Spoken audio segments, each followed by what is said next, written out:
7 o'clock. I call the February 18th Planning Board meeting to order. First on the agenda is approval of minutes. Madam Chair, I move that we table the minutes of February 4th, 2014. Do I have a second for that? Second. It's been moved and seconded. Any discussion? All in favor of tabling? Aye.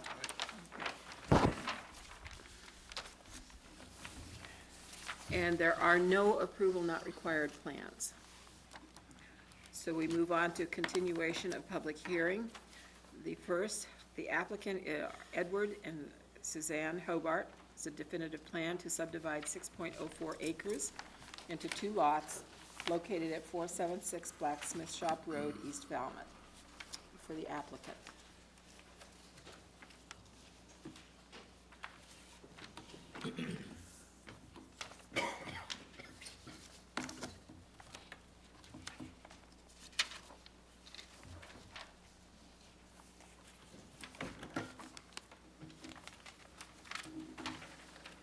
Good evening. For the record, my name is Jeff Nickerson, here on behalf of the applicants, Ed and Sue Hobart. As you recall, this is a continuation from 3 weeks ago. Currently, we have a 6-acre parcel off Blacksmith Shop Road, and this is a definitive plan to create a subdivision with 2 lots. You may remember that at the rear of the existing lot, there is an existing dwelling. Essentially, we're calling that Lot B, and Lot A is in the front portion. This is agricultural AA zoning. The subdivision as drawn would meet the requirements in terms of lot area, also in terms of frontage based on the proposed street as drawn. We are requesting a waiver for the 44-foot layout for the road, just in order to meet the lot width 200-foot dimension as shown on the plan, in addition to several other waivers. We discussed the waivers at the previous hearing. They relate to various other options that were required to meet under the subdivision requirements. The street as laid out is more than 500 feet. Again, we haven't had any issues or concerns brought up on any of the referrals on that. Requesting a waiver for the fire hydrants every 500 feet. Again, the fire department didn't have any issue, and we've got our existing house that is already furthest from Blacksmith Shop Road. The road layout of 22 feet as built. The design drawn by Jack Landers Colley is 20 feet of pavement with a 1-foot Cape Cod berm. Also, street lights are required for cul-de-sac more than 500 feet in length. We're asking to, again, waive that based on the existence of the house and no concern brought up in the referrals. Engineering, actually, in their referral, I think, said that they would recommend no need for lighting. Asking for a waiver from the sidewalk requirement.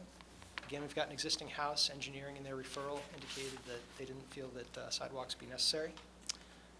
Tree plantings, there's a lot of trees out there already. Engineering, again, in their referral said they didn't feel that trees were necessary. And finally, we're asking for a waiver from the fire alarm system requirement. Fire department didn't bring anything up in their referral, and again, we've got an existing structure essentially at the furthest point in this lot. I should point out that this property is partially in a water resource protection district. Maybe about the front quarter or third of the lot is in that district. But the entire parcel is in the West Falmouth Harbor Coastal Pond Overlay District. We'd ask the board to reach the conclusion tonight that it's overly burdensome for the applicant to submit a water quality analysis as required by the zoning bylaw. Essentially, we're required to address the issue because the subdivision is of a parcel that's more than 5 acres in size. It's 6.03 acres in size. But really, all we're asking here is for an additional buildable lot. We have one currently. We're just asking for one more. Based on the existing zoning, 2-acre zoning, 80,000 square foot zoning, we couldn't fit any more lots in, given the shape of the parcel that we're dealing with tonight. Essentially, that's the waivers that we're asking for and some of the findings that we ask you to reach. Happy to answer any questions that you might have. Brian, do you have any comments on this? Jeff, I think at that last hearing, the board did have a question about the site distance triangles at the beginning of the road. I think they're not on the plans. If you could just refresh their memory on that, that'd be great. That was one of the questions that was brought up by the board. We added in some site distance triangles down here, showing 242 feet to the south and 286 to the north. Might require some of the brush back on Blacksmith Shop Road in order to provide an adequate sight line, but the engineering department, I believe, is satisfied with the site distance triangles as they're shown on the plan. Any other? And I believe we're just simply waiting for some drainage calculations from the design engineer. Yes, Jack Landers-Colley is happy to provide those. He's working on them, I believe. Oh, that would be good. And then I guess the only other issue the board to really consider here is issues or just the waivers that the applicant requests. Just a little bit of information outstanding, but drainage calculations we can accept. Usually after the close. If there's an issue, we'll give it back to the board. So you feel that the board doesn't, you'd be happy if you just got them and they were satisfactory? Is that what you're saying? Okay. I don't see it's a cause to extend the hearing process. Okay. That's all I have in the file. Okay. Does the board have any questions? Okay. Ralph? Yes. Attorney Nickerson, the visibility triangles, are those on the part of the layout of Blacksmith Shop Road, or how do you get, how can you clear that area if it's not your land? Well, I believe that the road layout of Blacksmith Shop Road Yeah, is a little bit different from Blacksmith Shop as it's built. So it'd be a matter of, we would have to get permission from the town to go in. Probably have to get in touch with Rocky Gomes and make sure it's okay if we cleared those back. okay, so that's probably the 40 feet versus the 20 feet that's paved, is that right? Okay, all right, thank you. Anybody? Yeah, Doug? When you say that you want a variance for fire alarms, could you explain a little more what that relates to? Sure, so it's my understanding the real purpose of subdivision control law is to make sure that there's adequate infrastructure for the houses in the development. There is a requirement that there would be fire systems that would be in a development over a certain size. We've really only got 2 lots here in an existing house that's already been built. The fire department didn't indicate any concern about, any additional sort of fire system or alarm issues that would be necessary in association with this development. So we're talking about like interior smoke alarms? Just interior smoke alarms would be required, certainly, but no additional, we're asking for no additional sort of like hardwire or emergency lines or anything of that sort. Okay, thank you. Okay. Anybody else have any concerns, questions on this? I do have one more. Does this circle indicate the area where the house will be built then, in the front lot? I'm not sure. Or that just shows lot size? Yeah, that's essentially to show the dimension that we can meet that 200-foot requirement. Well, since you're so close to the water protection district, will you be considering a denitrification system, or will you show us where the house is going to be on the lot? I don't believe we've cited the house yet. Okay, just If- looking to divide it now. Right. If And will required. this be our last look at the I would think so, because Brian feels comfortable if the drainage calcs come in okay. What I'm hearing is you want to know the location of the house, but typically speaking, when we have these split lots that are in water resource districts, we'd like to know where the septic systems are. Right, well, that's what I meant to point. And if we brought it up here as part of the hearing process, that's something that we can then address as part of your discussion and place of the decision that you think is necessary to place it outside of the water resource protection. We could require that in our decision, could we not? You could and you have in the past. No, okay. Typically, that's- I believe we've already heard testimony, if I recall, that it was outside the district. No, but you can hear testimony, but Okay. unless it's in our Okay. decision, it Understood. doesn't have force. And in water resource protection districts, we don't require denitrification systems because the lot size is 80,000 square feet. In coastal pond overlay districts, as the board talks about sometimes, having a denitrification system. or equal. So you have a land area that's suitable, that keeps those parts per million below 5 parts per million, that's the use of the board is typically. So then, I would ask if the applicant consider placing the septic in an area that doesn't contribute to the water resource protection district. Right. And does anybody on the board have any problems with the waivers that are being requested? I think that makes sense. No, they're fine. I They're think- fairly de minimis. Yeah, I think they make sense too. They make no practical disadvantage. It's Okay. practicality, than technicality. So in effect, what I'm hearing is that if the drainage calcs come in okay, Yeah. then the board is in favor of granting this subdivision. Right. The board understands too that the design of the road is paid for the first 91 feet. It's not the entire length. This is a very small 8-foot of pavement. You should understand that. You do understand that, correct? But this house has been using that as is for quite a while, right? It's essentially a two-house driveway Right. that is being proposed to be constructed. And I'm hearing no one has any problem with that either. Okay. Nope. So, Just a driveway to this house. yeah, but so when you This is outside the property. get those calcs, okay, does, We'll, Existing drive. you may want to keep the written comments open for a think it period was- of, say, 1 week, so the design engineer can get them into the board.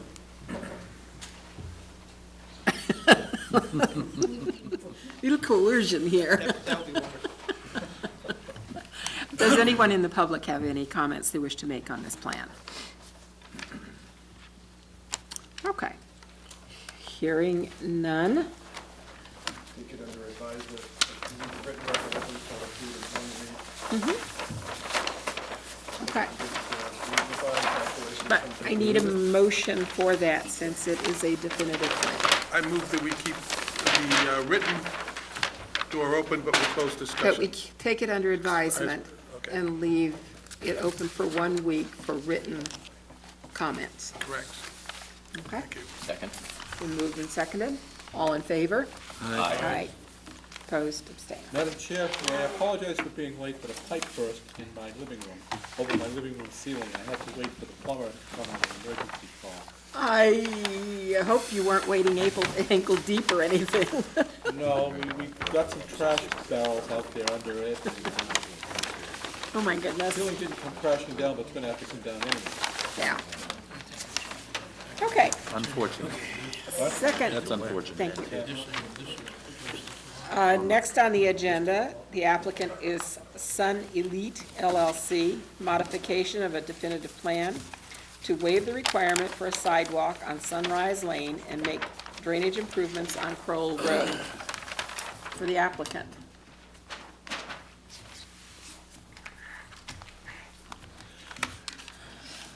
Good evening. This is really a progress report, an opportunity to tell the board what we've been doing and what we're doing in the coming weeks. As you said, there are two issues. One is whether to eliminate the requirement for a sidewalk on Sunrise Lane. There has been submitted to the board a current letter signed by 6 of the property owners who have purchased lots on Sunrise Lane or are residing there. And those 6, together with the developer, own all but 2 of the lots in the subdivision. I'm going to give you a map that shows the lots in the subdivision, just so you know where we're at with regard to trying to get unanimity, if that's possible, with regard to the request.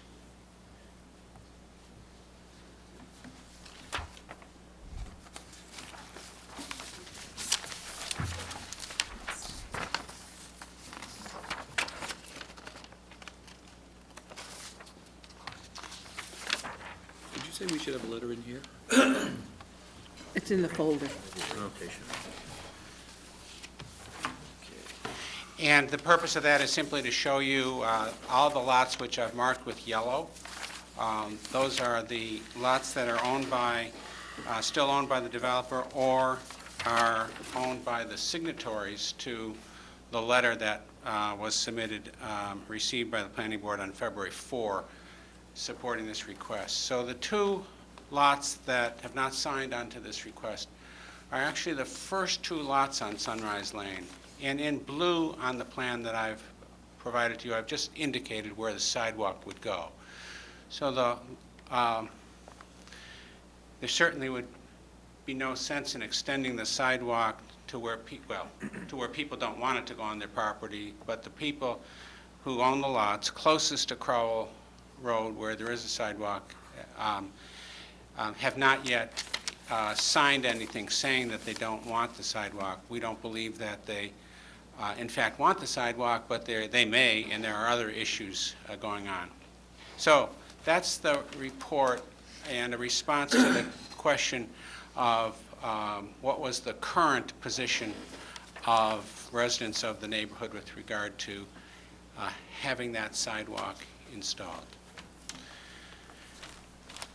The second issue before the board, part of the modification request, is to determine what drainage should be installed in Crowell Road. And you'll recall that going east from the intersection with Sunrise Lane, there's about 120 to 140 feet of pavement, which was not originally shown on the approved plans. There is a drainage problem where Crowell Road ends and several driveways leave the road layout at the east end of Crowell Lane. As you recall, Falmouth Engineering designed a plan to deal with the drainage. It was reviewed and favorably approved, subject to minor changes and inspection requirements by the town engineering office. It was suggested at the last meeting that that plan is not sufficient, and I think the main concern is whether that plan is sufficient for winter conditions. In conversations that I've had, both with Mike Borselli, the designer, and with Scott Schluter just today of the town engineering office, and with Mr. Curry, the thing is that the town requirements for drainage are not based on winter conditions. But even if that's the case, we want to see what we can do to address the problem.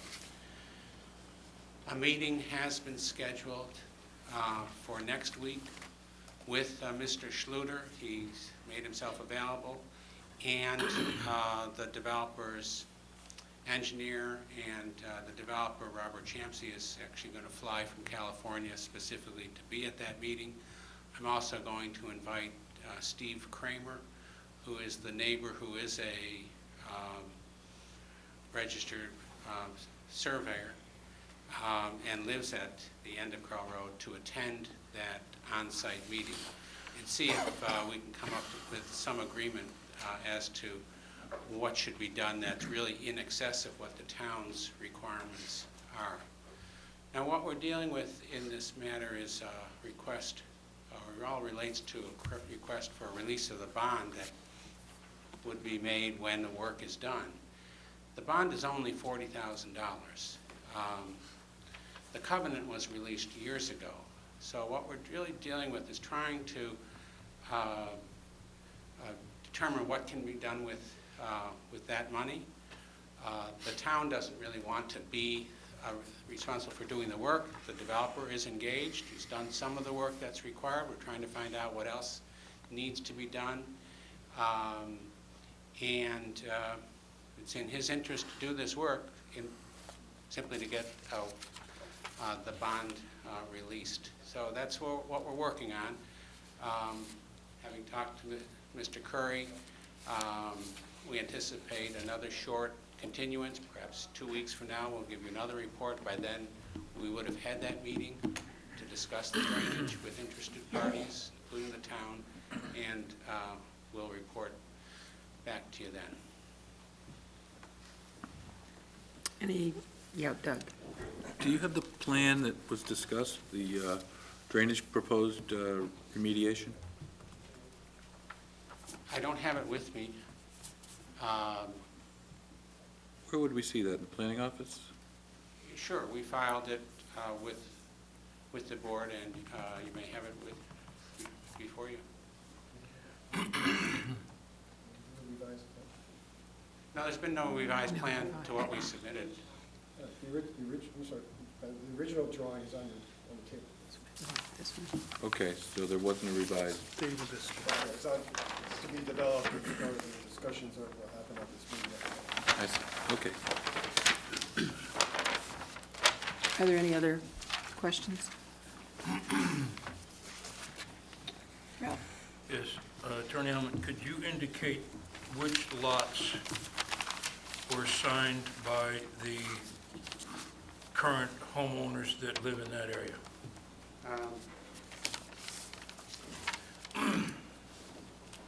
I think I can.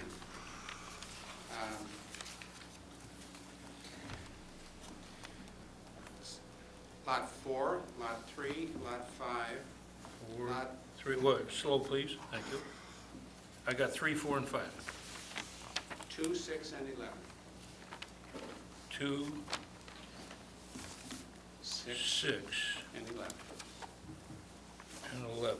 And all of the other lots on that drawing, other than the 2 lots closest to Crawl Road, which don't have the yellow mark on it, all of those are owned by the developer.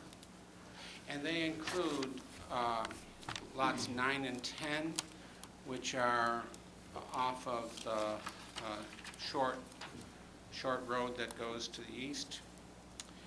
And those were the 2 lots that were designated bonus lots for affordable housing. I've mentioned before, we will submit a petition to have those be buildable as opposed to 2 lots on the other side of Crawl Road, because those lots would be hooked up to the common denitrification septic system for everybody's benefit, instead of the 2 lots that are not to be hooked up. But that's a different matter, but I just wanted to explain to you that what those 2 lots were about.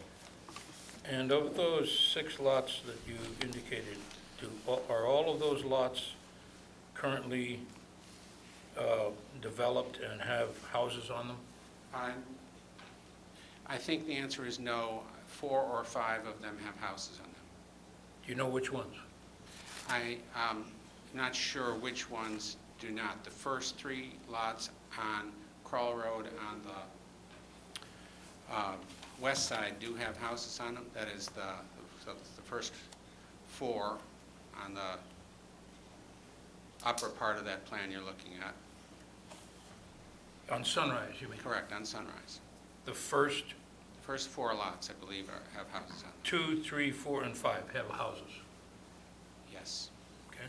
And across the street on the corner of the first lot is a house, but I'm not certain which is the other one. Okay, thank you.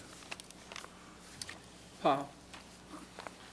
Mr. Ahmet, we spent a lot of time at the public hearing about the flooding that's occurring just off the property along Crowell Road. And there was some discussion by the gentleman who represented himself as a professional engineer about the flooding. And at that time, he suggested perhaps 2 catch basins, one on either side of the road. I looked quickly at this, and it looks like there's about a 4-foot drop over distance of about 200 feet, which is about 2% slope. So when you have your meeting next week with the developer and the engineer and this gentleman, I would suggest you look closely at that, because you may need 2 catch basins, as he suggested. I think that's a very important consideration. I think the significant issue will be the cost of what the improvements would be to take care of winter conditions, and see if that's something that we can do. Thank you. Doug? Is the one catch basin been installed, or was that work not done? No, the work shown on the plan before you has not been done. We believe that it required approval of the planning board. In any case, we certainly wanted approval of the planning board because the developer has gone ahead and done a number of the punch list items, if you will, on the plan, having bounds set and so on. I detailed this in correspondence to the board after the last meeting. Maybe you saw that. And he's been doing this work. We want to be sure that we know what will be required, and for that matter, with regard to the sidewalk, what won't be required to satisfy the planning board, because the goal is to do the work, do what's required by the planning board, and have the bond released. So I think we need to get the answers and then go forward and do the work. Are there other questions by the board? Okay. Does anybody from the public have any comments or questions? And if so, please go to the podium and state your name.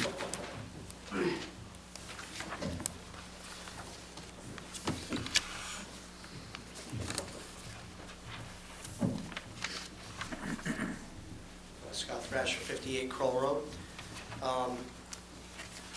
I've been in contact with Mr. Kramer, just to follow up from our last meeting. He provided me with a lot of information that I hadn't been aware of that was important to the drainage.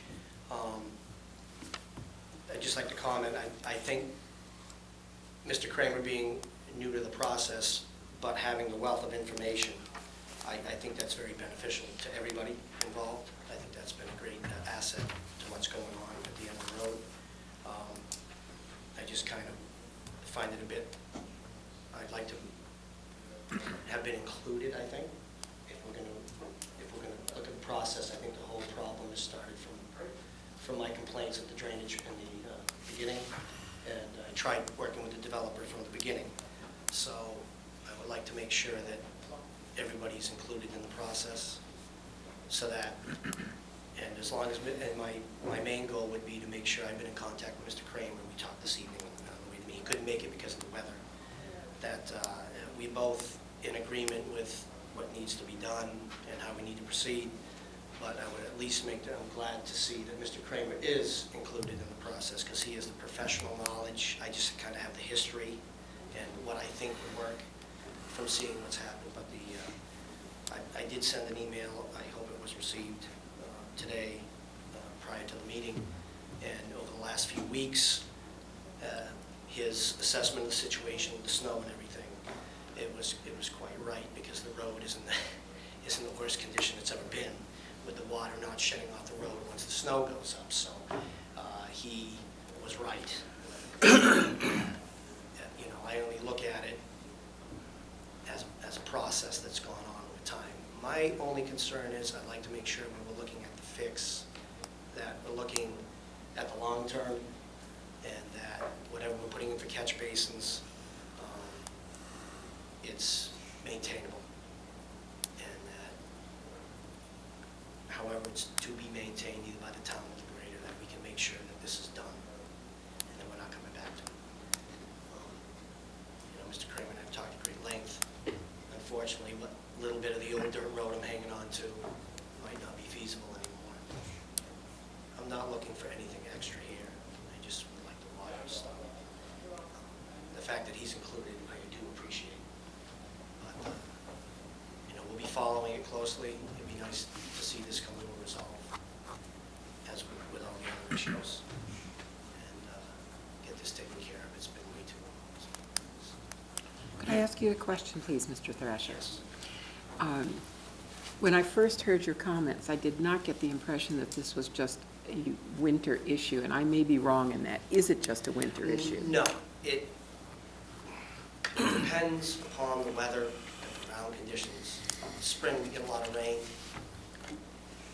This winter, it's kind of been different, with as everybody can tell, the 53 inches of snow I saw on the paper this evening. It's been actually the has really deteriorated, and the end of the pavement is falling apart now. I mean, this is an ongoing process, and it just seems it doesn't go away, it gets worse.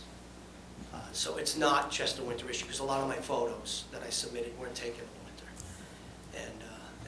And really, the only effect I'm having of it is it's just everything's coming into my driveway. Like I said, instead of looking at it from an aspect of, I need to get my problem fixed, you know, I could just raise the grade and send it someplace else. It doesn't stop the problem. I'm trying to stop the problem. And thankfully, Mr. Kramer, who's getting ready to put a new driveway, he's going to be my new neighbor, he's trying to look at it from a more engineering point of view, but he wants to solve the problem. And I know that Mr. Sheffer's done what he has to do to stop it. So, but it doesn't stop what's coming down. So it's not a winter issue, it's just worse than usual right now, which it's new to me. I'm learning. Thank you. Does anyone else in the public have comments they wish to make or questions to ask? Okay. The board has no more tonight, correct? Okay, now the applicant has requested that we continue this until March 4th. Mr. Curry told me that would be the next time it would come up. Could I have a motion to accept the applicant's request to continue this hearing until March 4th? Tuesday, March 4th, same time, same place. Could I have a motion to that effect, please? You know, we set a deadline previously for the end of the year. So I'd like to say that if we extend it to March 4th, can we be assured that will be some concrete planning in place, or will we just get another report? The reason for the extension is because they are having the meeting to make some definitive determinations as to what is to be done. Right. And we should hear that, I believe, on March 4th. I think the message has been sent. I'll make the motion just to move this along. Okay, could I have a second? I'll second. It's been moved and seconded, and everybody understands what the motion is. Okay, all in favor? Aye. Opposed? Opposed? One opposed, abstain. Okay. We move on to discussion. The applicant is Charles M. and Thomas S. Crane for a definitive plan to subdivide 4.2 acres into 3 lots located at 39 Center Point Road, Woods Hole. And, Chairman, I have a letter from the applicant's representative. Okay. Please.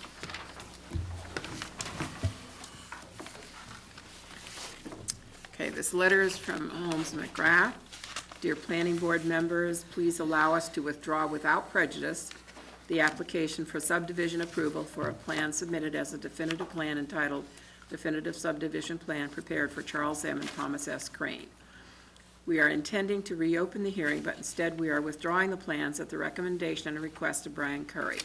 We have met with Eladio Gore and Brian to discuss some issues with the plans. We need to revise the plan and resubmit the definitive plan reflecting the changes they have suggested and recommended.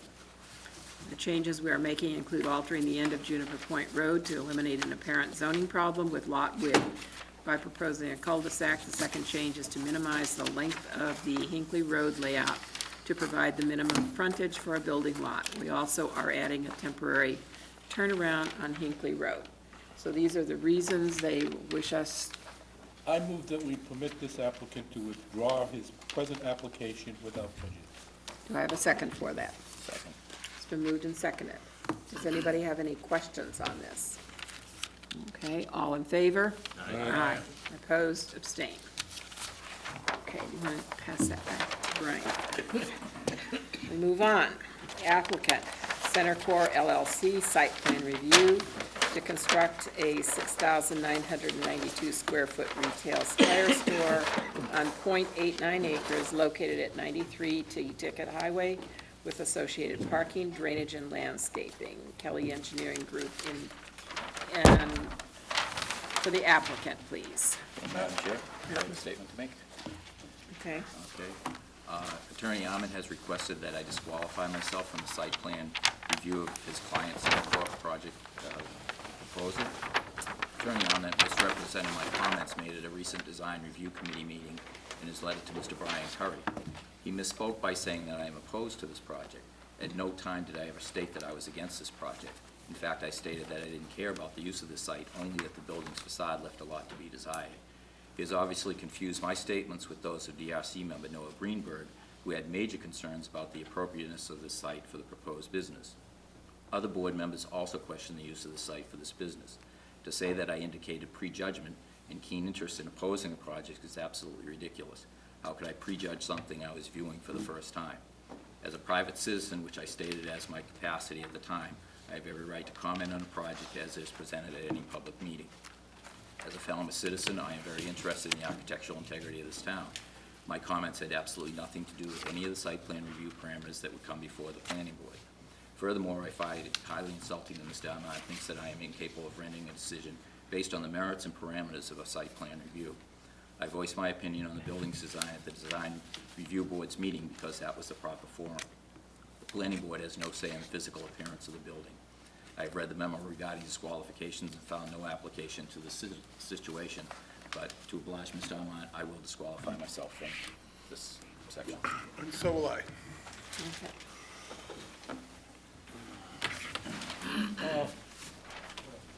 Two more of us disqualify ourselves because then we won't have a quorum. Well, we need to have 4. So I would hope that no one else disqualifies. Well, I was just saying. I mean, understand. The reason stated, I'm going to say for the record that the views expressed... Let's not go into that. They've already, Well, I'm going to speak up for Bob. The views expressed at a design review committee hearing about design aspects of existing buildings have nothing to do with what we're Rich. discussing here. enough. Okay. And frankly, I'm going to say I resent the coercive nature of Mr. Arment's addressing Bob. Rich, Okay, just going to say that. Now, do you want me to disqualify myself, Bob? Is that what you want? Rich, enough. Please continue, Mr. Arment.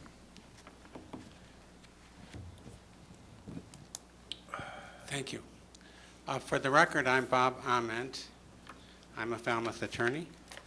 I represent Center Corp Falmouth, which is a limited liability company here in Massachusetts. And they are the applicant. They have an agreement to purchase the property at 93 T-Ticket Highway from the Zielinski family. The Zielinski family has owned this property for decades, many decades, and they are represented by Veronica Zielinski, who is here tonight, a member of the family. This is the property known as 93 T-Ticket Highway.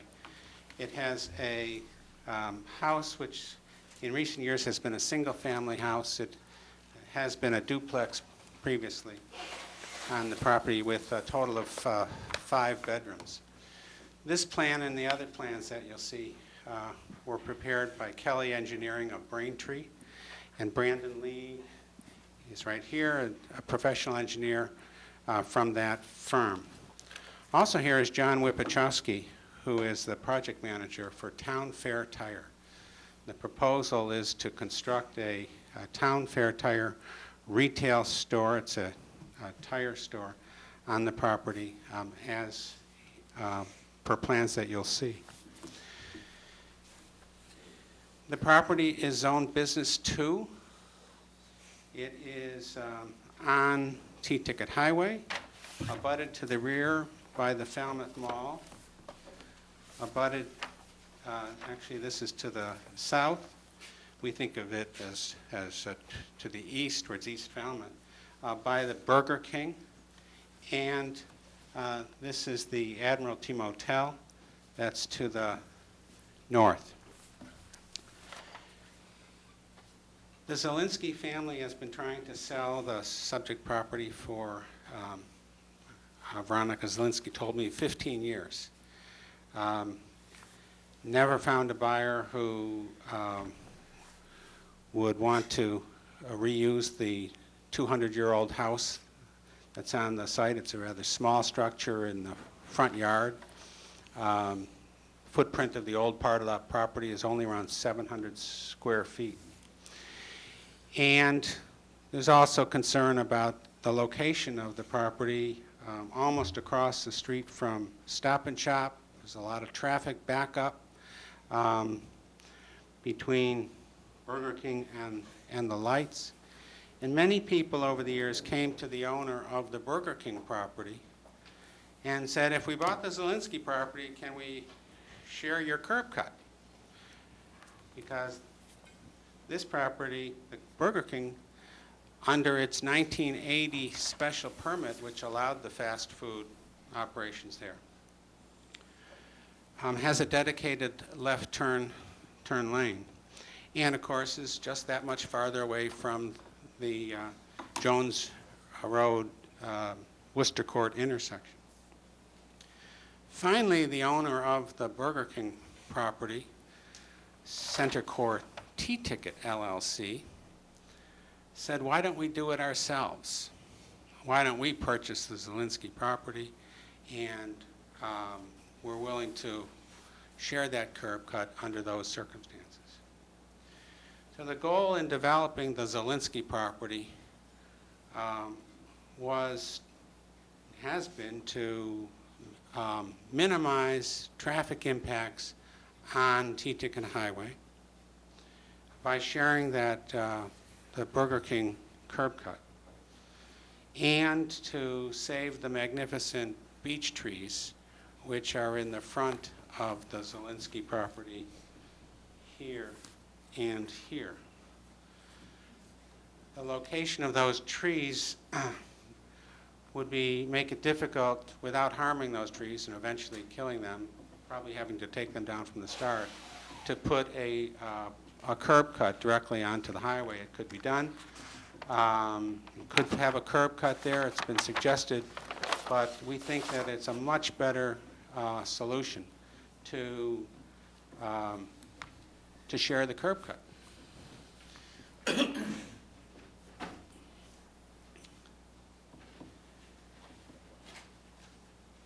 And so the plan has been designed as shown here.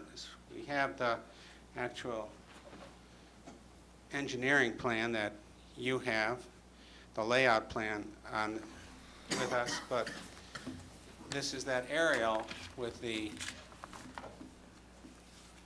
proposed layout superimposed on it. The plan shows a one-way traffic flow off of the Burger King property into the so-called Town Fair Tire site, with landscape improvements on the Burger King property which improve the safety of the Burger King aisles. With a one-way traffic flow through the property here, like this, going around the building this way would just be for employees and for access to garage doors into the property that wouldn't be seen from the street. Minimize the parking in the front of the property to 8 spaces, all at its closest point 35 feet from the street, then getting farther away, and having no spaces near the trees in order to protect the trees. The tire sales is a retail use. It is a bulk retail type of use. It doesn't have the amount of traffic associated with it that many other by right uses would have in this location. And it doesn't require as much parking. So there's a lot about the proposed use and the layout that we feel will minimize the impact of the development. Any business zone property that's developed for business use is going to have impacts. But we think that they're minimized here. This proposed building is only 17% in terms of lot coverage, where 40% is allowed by right. I don't think you could fit a 40% building on here and associated parking with it, but this is 17% lot coverage. And the total lot coverage by parking, paving, and structure is less than the 70% that's allowed. The building itself is set back 103 feet from the street, and so this entire area where there's presently a curb cut will be landscaped. Another feature of this particular use is that it's a very small generating waste type operation. That is, the sewage flow is the equivalent of 1 or 2 bedrooms, less than the sewage flow from the existing house and less than many other uses would be. Now, this property, most likely, we all hope, is going to be on the municipal sewer within a few years, but it is in a coastal pond overlay district, and so the amount of wastewater from the site is a factor. But in this case, we would actually, in terms of design flow, are reducing the flow from the site by this use. And we've submitted information to the planning board about this. You'll recall this matter was on your agenda about 3 weeks ago, and we had just received a negative report from the Design Review Committee in terms of their appearance to the building. Now, I know that the appearance isn't a key feature, if a feature at all, for the planning board, but Town Fair Tire's position was that they wanted to redesign the building to meet the concerns of the Design Review Committee. They wanted that committee and all committees to be satisfied with the plan. There were also concerns questions raised, as you'd expect, from the town engineering department, which gave a very lengthy review of the proposed plan, including spending quite a bit of time on the site, counting traffic. It was really quite an impressive report from the engineering department. And so we asked that the matter be continued, and since that time I've made change to the plan, reduced the size of the building, moved some of the parking away from the street, changed the flow of the traffic so that we have that one-way entrance.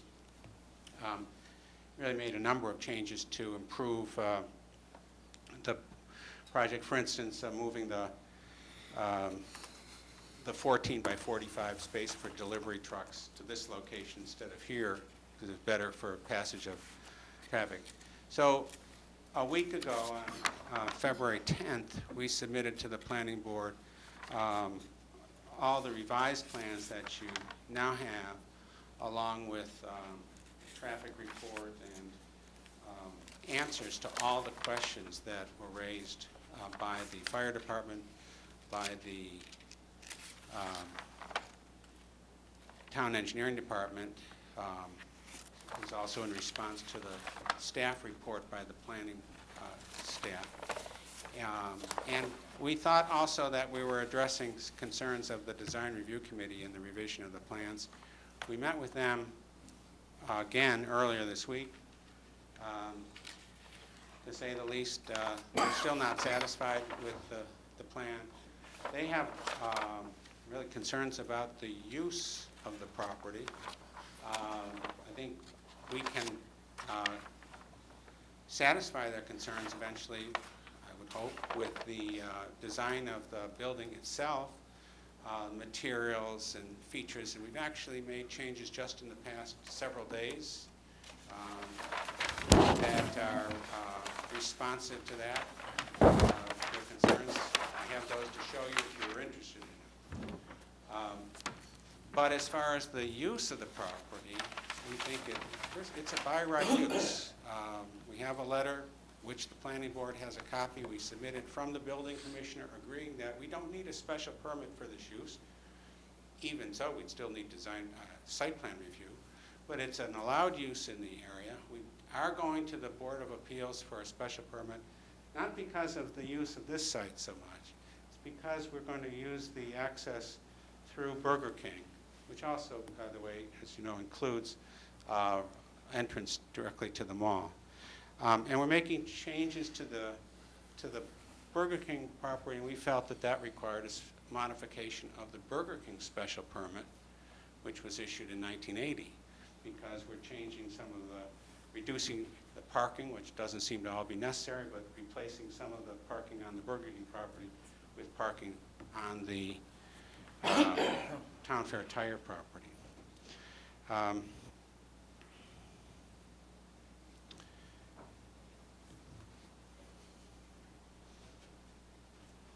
As I said, we have the engineered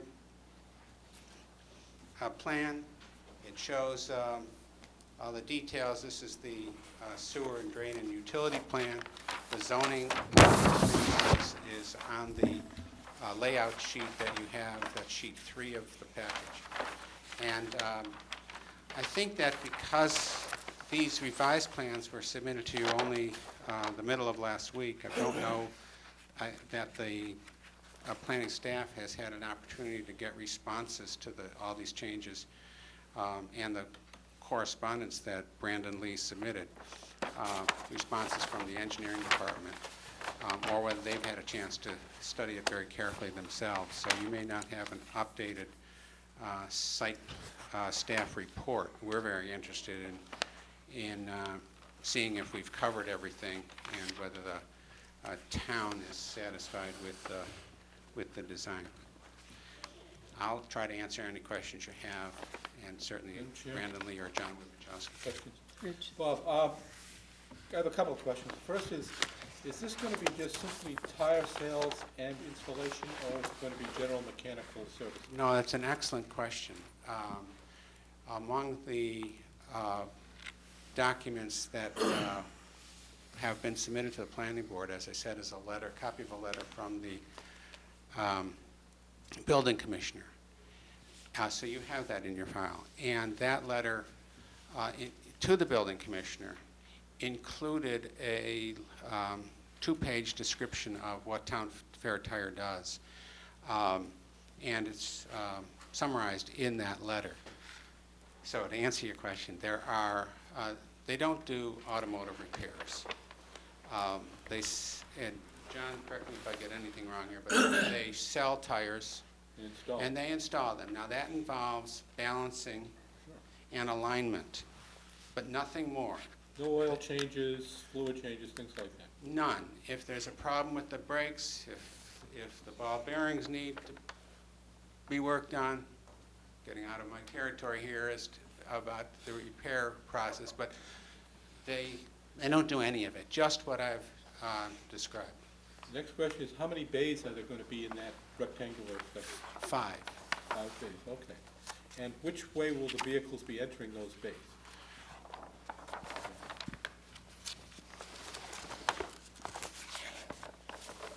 Maybe we have this here. You do. Well, it's counterclockwise. So there'd be a sign here that says employees only. They would take the vehicle into the service bays, which are here. Okay, so the employees would be bringing the vehicles into the bays? Yes. Okay. The final question I have is signage. Where is your signage going to be? I mean, you're not going to be obscure behind all those trees. You know, the plan shows a pylon sign at the street about. Street, okay. That would be, it's a little less than 16 square feet. It needs a permit. It needs to be far enough ahead so of on. the common driveway so that people don't have to slam on their brakes. Also, there's good visibility of this building, so there would be a sign on each side of the building. All right. Mr. Alman, I understand the intent of having one curb cut coming into the Burger King property and coming into the property there, but I'm a little concerned with the two-way traffic in front of the building on the west side. That kind of defeats the purpose of having a one-way curb cut, because people are liable to try to take the shortcut and go back out that way. So I would suggest you take a look at keeping that one way so you have the circulation around the building, rather Keep in than mind just, that there is no circulation around the building. there's arrows going around the building. No, that's only for employees only, as we've just been talking about. That's why Well, it's narrow, a little bit narrow, at the northwest corner, closest to the property line. And Is this that going to be would one way then? be one way, yes, one way into the Okay. property there. Okay, And, fine. okay. No, I understand. And Brandon, do you have anything to add about the traffic flow? The changes we made. Yeah, just explain the traffic flow and why it works. Yes, the engineering department. The engineering department made comments that they were concerned about the circulation in this area as cars enter. When cars are going through the property to access the mall in the back, they'll make this left, and if cars come this way, that, there's an issue here. So we've revised that to a one-way enter only. We had also widened this drive aisle. The existing width was only 21 feet. We widened it to a full 24 feet. Also, we've eliminated one parking space here. This provides a radius for cars to turn this way. Before, the radius was pretty, was at a corner.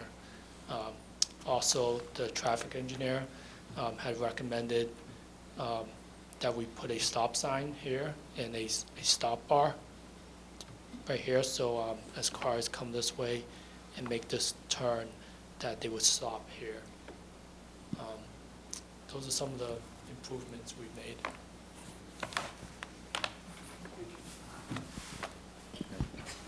Thank you. Were those the safety features that you were referring to when you said the Burger King parking lot was going to be improved? Yes, I think Brandon just said one of the concerns is that this aisle of parking is, you might think, oddly offset from where the entrance is. It may have been that that was intentionally designed in 1980 as a traffic calming thing, so that it's not a straight shot from the entrance to go through. But the concern was that for cars entering the site, to get to this aisle, they have to cut through like this. And even with the original plan filed a month ago, had a stop sign here with two-way traffic in here, cars would come here, stop, and then be able to go out, obviously, on the north side of the traffic island. Well, with the one-way traffic flow, we've avoided any traffic coming this way from Town Fair Tire. So we've eliminated that problem entirely. And we've increased the traffic islands here, which we think makes a safer entrance to this aisle. This is also a new aisle on this east end of the property. We have had not only the impacts on the highway reviewed by a traffic consultant, but they've also commented in their report about the layout on site. So that's also in your file. Looking at the exit where it says the existing speed bump to remain, I'd move that slightly because if you're exiting, you're going to hit that not quite correctly with the wheels of your car from the drawing here. It's going to be very difficult. You're not going to go square onto it.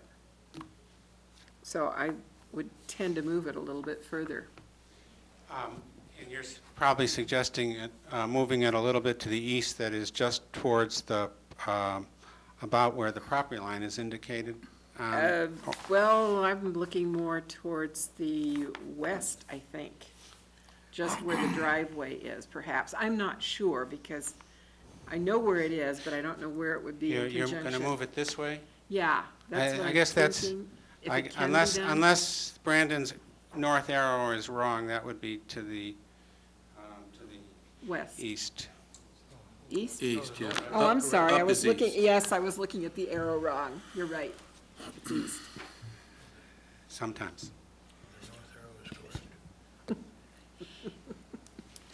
Anybody else? Yeah, Doug. Is there any plan to put any kind of screening where the dumpster and the tire cage are? Because, you know, you have the motel next door. Yes, a substantial number of plants, and that's a good point. Do you have landscape?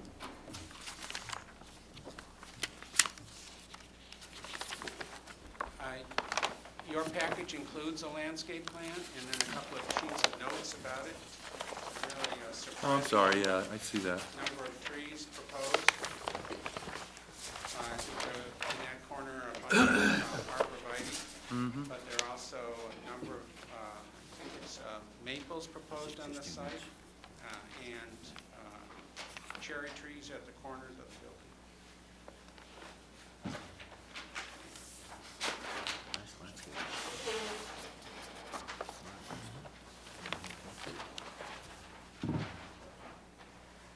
So, this is the plan that shows locusts, maples, arborvitae, white spruce, and Kwanzaa cherry trees. I believe there are about 22 trees in all. And in addition, there are in the neighborhood of 150 bushes, including in the front of the building. Any Okay, questions? yeah, that looks good. Ralph? Yes, Mr. Ahmed, how many total parking spaces are there? 25. 31. Well, if you're counting both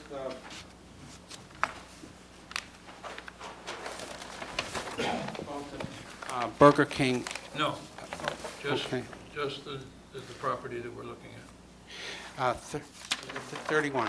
31.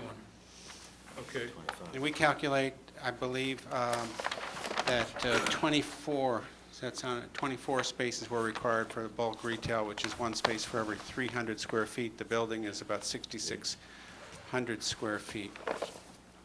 okay, what is the front yard of the property? What, do you mean the distance between the street and the building? And that, According to the definition of, the front yard required setback is 35 feet. right, and what is considered the front yard in this property? Well, the required setback is 35 feet, and the definition of setback in the zoning bylaw is the area between the building and the street. Okay.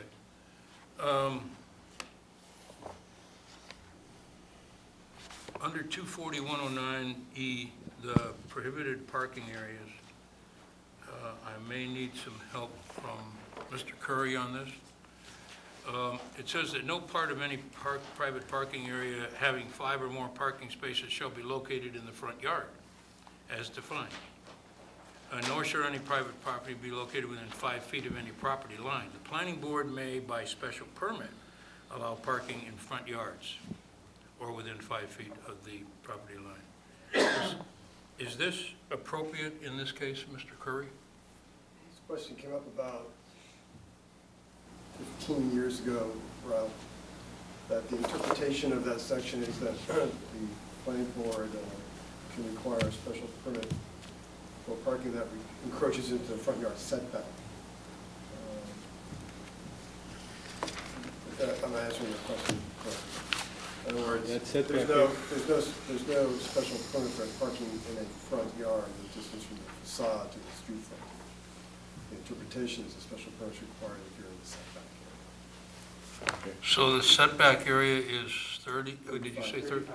35 feet? So the parking areas that you're proposing are not within 35 feet of the street? That's correct. 35 feet right there.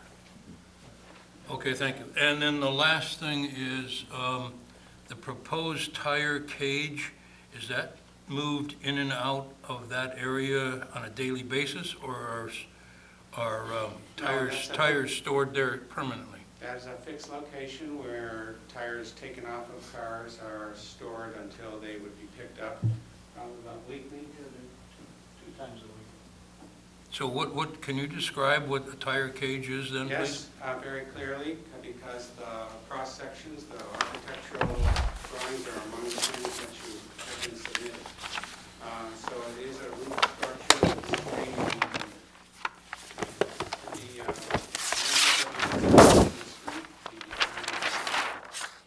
side of the building and screened by arborvitae as shown on the landscape plan.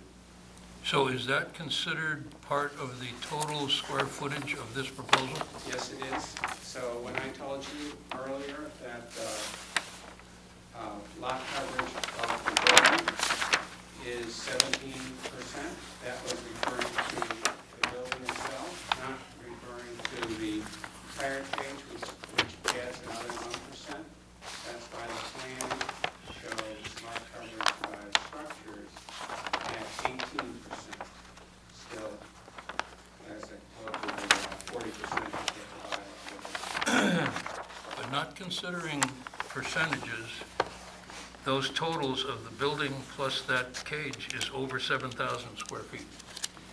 I don't know if that's the case, but in any case, they wouldn't require a special permit from under your section because that refers to a building of 7,000 square feet, not to two or more buildings.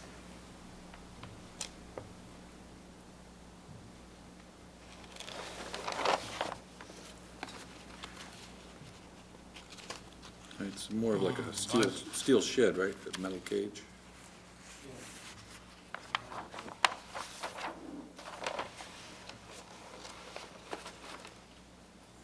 If you add the proposed tire cage together with the proposed building, It's over 7,000. Over yes, 7,000. it's 7,087 square feet. If we thought that a special permit were required for that reason, we are getting a special permit from the Board of Appeals, so here's the site plan review. But the building would have been made smaller, or the tire cage would have been made smaller. Okay, thank you.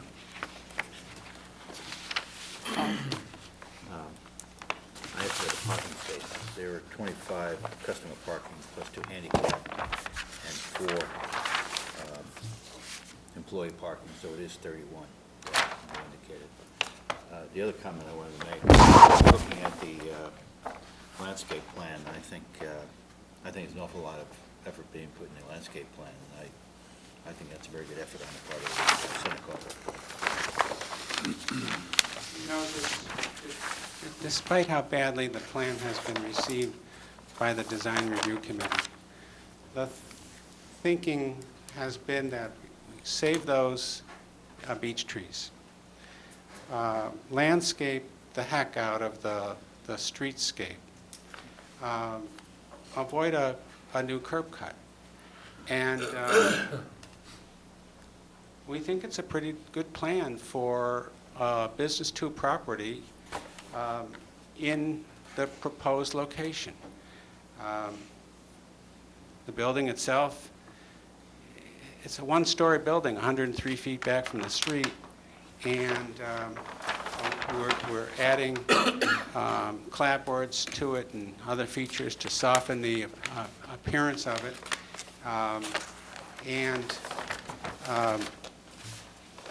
If you've read today's letter from the Design Review Committee that followed our meeting with them last week, they just don't think that this retail use should be here.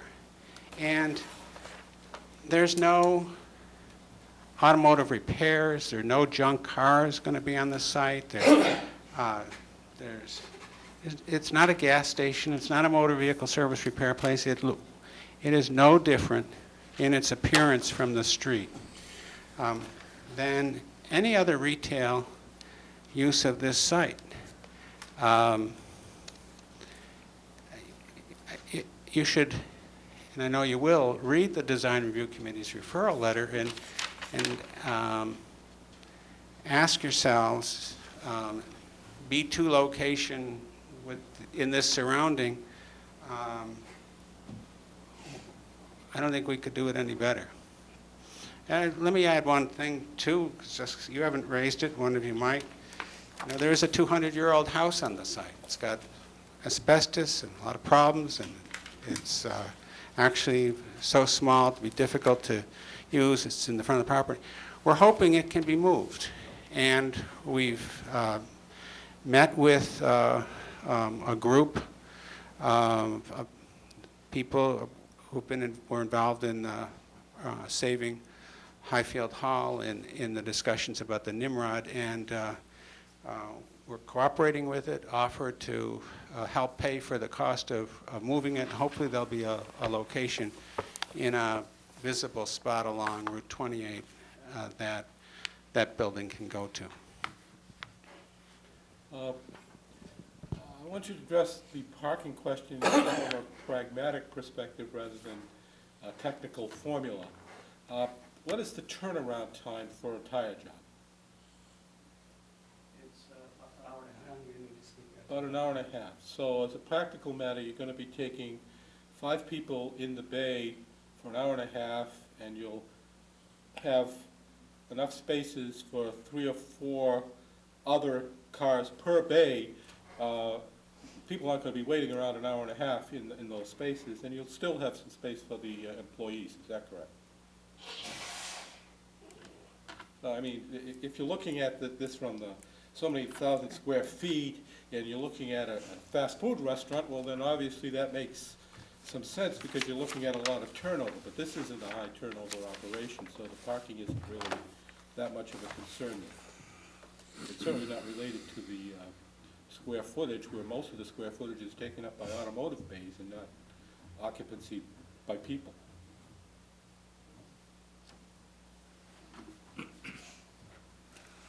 Does the board have any further questions or comments? Okay, now I'll go to the public, and please remember you have to come up to the podium and state your name.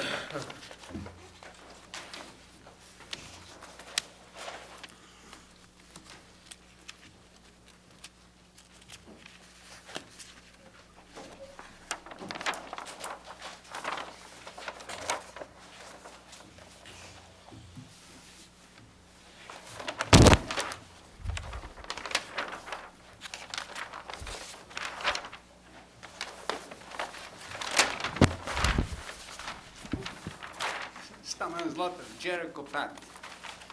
Thank you very much for giving me a chance. I tried to find out what really is happening. I attended the design review committee on this issue, and it seems to be this is an operation that any sale that you make, you need a car to take it. This is not a takeout. It's not like buying an ice cream or a sandwich or something. Every sale is associated with cars. And obviously, this is not going to make the traffic any easier in that area there. The applicant is cognizant to that thing.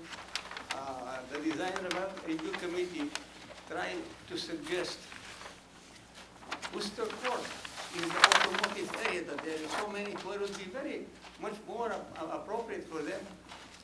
That was not, they want to be there, that's fine. But it is not going to add anything to the Route 28. Turn this store toward the business area, to the back, toward the mall. That's where the business is done. If you want to save the house, use it as a sales office perhaps, or skirting it, you will have a better solution, and the traffic will go on the backside here. You know how many times we have to wait to get to that traffic jam there. That area is getting busier and busier all the time. Every sale that's going to be made is going to be changed. There are pneumatic drills and equipment that's going to be. I was at the senior center a couple of weeks ago and sitting with a couple of ladies that live in the affordable housing across the street, and we happened to talk about this issue. They don't like that thing. because it's going to be noisy, it's not going to add anything to the appearance of it. We have to welcome the business, and we have to accommodate it, but we have to look also at the town, and I'm sure you are best suited to that thing.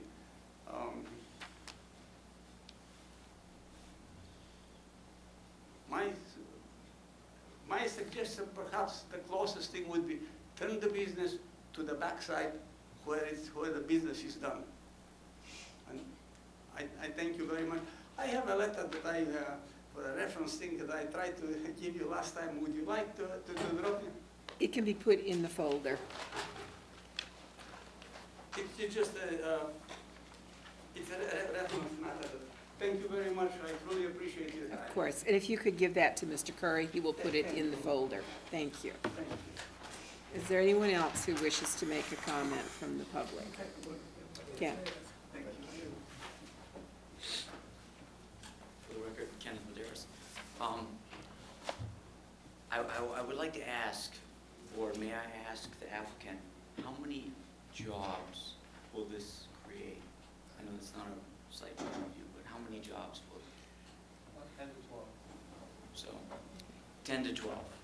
As a former planning board member, businesses, people, I understand that they don't want to see this change because it was an old house. The nicest thing that I saw was the beech trees are going to be saved, and there's no curb cut. So, my opinion would be that this would be something that the board should very considerately consider as an acceptable applicant for this site, because it is a very hard sell. What else would be put there? So that's all. Thank you. Veronica?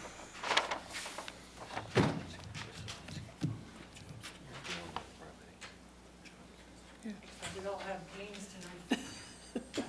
To fence against the ice.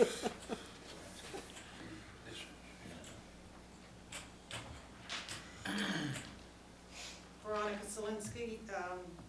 I'm not sure if Mr. Ahmed is pleased to see me up here, but I wanted to make a few remarks.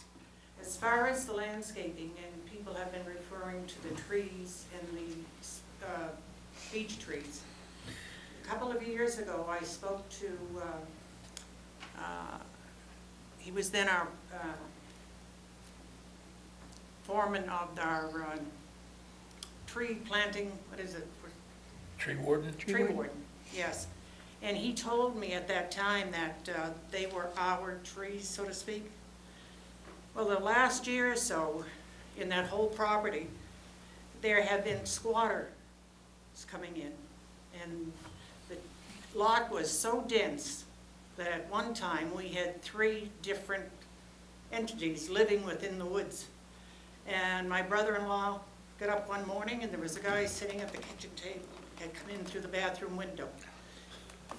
Over a period of time, if I would drive in, there'd be people back there, needles, all that kind of stuff. And one day I went in there and I drove up to where they were, or near where they were, and one guy came out, and I said, "What are you doing here?" He said, "What's it to you?" I said, "Oh, not a thing." But at that time, the family decided that we needed to clear that up. And we went to Jeff Hamilton about the trees, and he's an expert on how to do this sort of thing. I called Rocky Gomes, and he said that it has nothing to do with the town, those trees, that their jurisdiction starts at the Bank of America, which the old Dutchland Farm, some people call it, where Friendly's is. Going east, that's state property. So I called the District 3, I think it is, and they said that as long as it's 5 feet back on our property, we could do whatever we wanted. So that's why we called in Jeff Hamilton. And to assure everybody how well they're doing, they're already sprouting new branches. So the trees will definitely benefit from that. And I just hope that you do approve, and I appreciate that young man saying that he hopes that you will, and it's a good thing for the area. And we could have had a Burger King with a playground at one time, and my mother-in-law fought it like a crazy woman. We used to have a small farm there, my husband and I. Our goats used to go up onto the Admiral and walk the railing. We never had any objections. But anyway, thank you very much. Any other comments?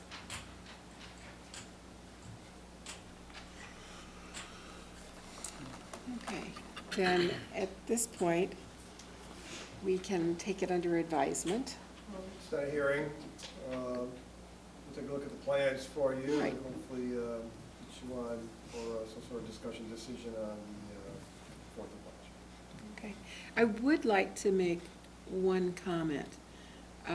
There are a number of people who are probably aware that we have a local comprehensive planning committee that's looking at the extension all along there and improving the looks.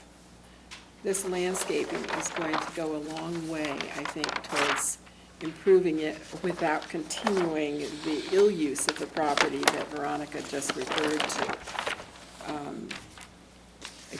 I think the landscaping that is proposed is quite attractive. It's just my own personal opinion that this is what we're looking for in going all the way down to the new T-Ticket Park along there, making it an attractive place and making it more walkable too. So, thank you. Pat, sorry. Yes. I just have one final question I'd like to ask the applicant. When the tires are being changed and the cars are in the bays, are the doors closed to reduce noise leaving the building, Yes, they're always closed. even in the summer? Okay, thank you. Okay, so we'll bring this back up again March 4th, correct? Correct. Okay, thank you. I'm trying to move out of here for about 5 minutes. Okay, I'll be right back. well, it's a good time, since we've got two members that need to come back in, so let's Right. take a 5-minute recess. Okay. So we'll reconvene at 8:30. No, I'm not sure. I could put it.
between a rock and a hard And place that- sometimes. and that's why this happened.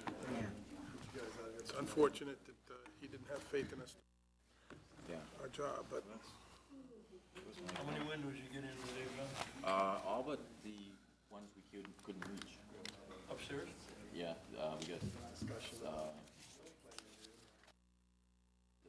back gable and the bathroom that's over the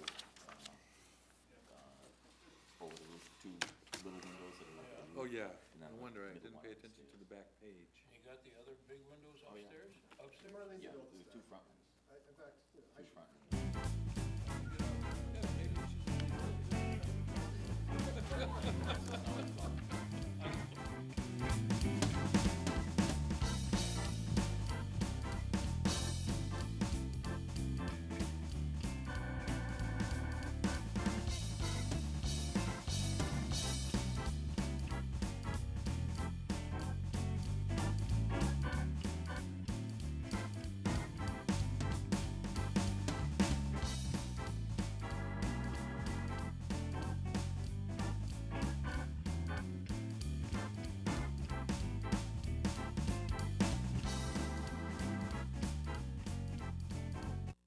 realized that 2 weeks that's the after first this. time You know how we had it's ever happened. I understand. Yeah, right, yeah. And they have Do no that and get that. authority in law, So, just not like really- a site plan review has no authority. You need to read carefully And the word's been out I did. about it. 240, I 185, gotta, I did, and what they're allowed to I've gotta talk get about. I did. Desmond to bring And some it more says, foam. The reason we but couldn't not- finish the strapping. Not only should it list about 10 things, ran out of foam. but not Notification limited to, process we that left the door happens. for other issues as I well. did, You know, just a word and of mouth. they're or- advisory, Yeah, so yeah, Right, all they if can they do, don't advise, then, right, or we cannot take their advice, too. absolutely, that's the issue, right. They need to get it, whatever they're gonna get out, get it out. They need to I've seen the Then- size of that. Then, Everybody who's ever had a this planning board that issue. deals with that.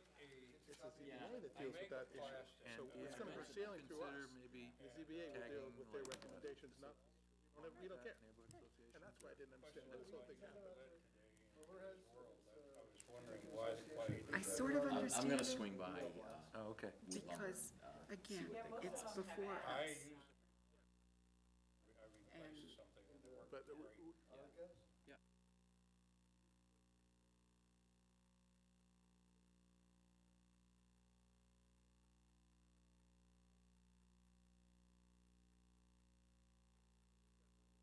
But and I said, and that's what that is my goal. And you're absolutely right, I know our Yeah, I calculations. jumped from the windowsill There's onto something the wrong.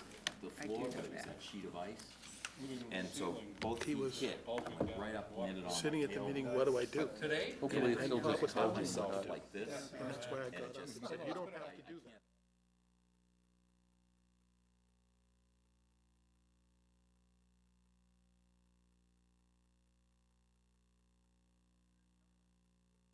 Okay, The bedroom is on the anyways, first that, floor. I know.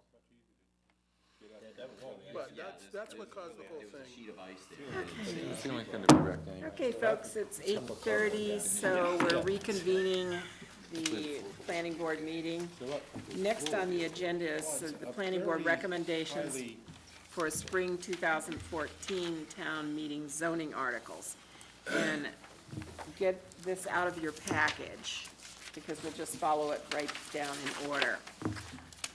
The first on the agenda that we're going to take up is the fast food or Class 4 restaurant as a, excuse me, a special permit use in the light industrial A district to be added to that. And any discussion on that? Rich? I do not think we should be unnecessarily allowing any more fast food restaurants, i.e. national chains, to come in than we already have to under existing bylaws, under existing zoning bylaws. Remember, this will not have a drive-through as most do. No, I don't care I just whether wanted it to has a make that drive-through clear. or not. That's not the issue to me. The issue to me is more economic. Yeah. In terms of when any kind of a national chain comes into a community like Falmouth, it takes money out of the community, far more than it puts in through these supposed jobs or payment of sales taxes. It takes money out. This was This was my big concern, for example, with the Lowe's in Dennis, which I publicly commented on, pointing out that Lowe's takes about $1 million out of every community that it's in.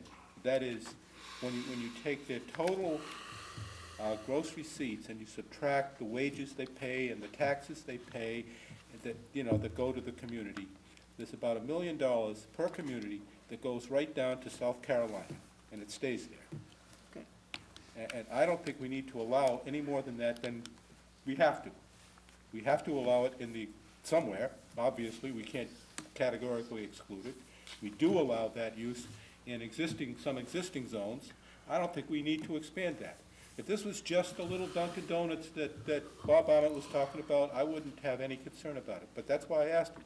This rezoning would allow Burger King, Wendy's, McDonald's, all these other chains to come in, and they all do the same thing. Even if you have a local franchise owner, most of the profit still goes out of the community. And that is a big drain on the community. There's a reason why the Walton family down there in Arkansas is the wealthiest family in America. There's a reason for that. And we need to have more wealthy families here in town. Okay, so further discussion. Bob? Yeah, I looked at the Falmouth zoning map today. I had to blow it up on my computer, this big. And, we've heard testimony when we've talked about zoning in other areas, and we hear a lot about how little industrial zoning we have in Falmouth, that we've actually lost some because of zoning changes or whatever. So I think, I don't want to tamper with it. I think we have light industrial A, it allows a lot of uses, and I think this is one use that we don't need to add to it. Jim? Two reasons. I think we have a limited supply of light industrial A. We're wrestling with industrial properties. And two, I think architecturally, I'm not in favor of having national chains come in and build buildings, with their look. I understand that it's not the drive-through. That's one thing, we solve that. But we'll have the same issue of, it won't be Cape Cod. We'll have all other kinds of designs, and we'll end up looking like Florida or someplace else. I'm going to make a comment that Brian made to me, too. It cannot be, the way this is written, as a standalone building. It has to be part of an existing building and no more than 1/3 of the floor area of the building in which it is located. Just wanted to throw that out. Okay. Ralph? Then I'll stick to the first issue, not the second.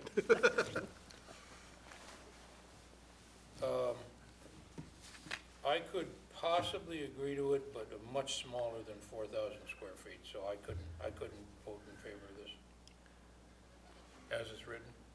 Paul? I appreciate the concerns of not having fast food restaurants in here, but the restrictions on this would preclude, in my mind, most of fast food restaurants. If they can't have a drive-in, they have to be part of an existing building, no more than 1/3, no more than 4,000 square feet. That's kind of limiting for a major concern coming out of fast food restaurants.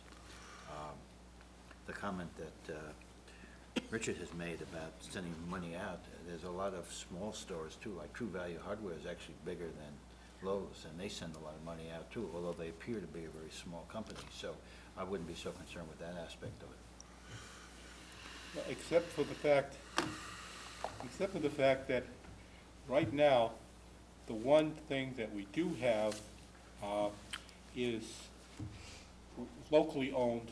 Well, we still have 2 locally owned lumber yards, and thank God we don't have a Lowe's or a Home Depot to drive them out of business. But one thing we do have is a lot of smaller restaurants that are locally owned.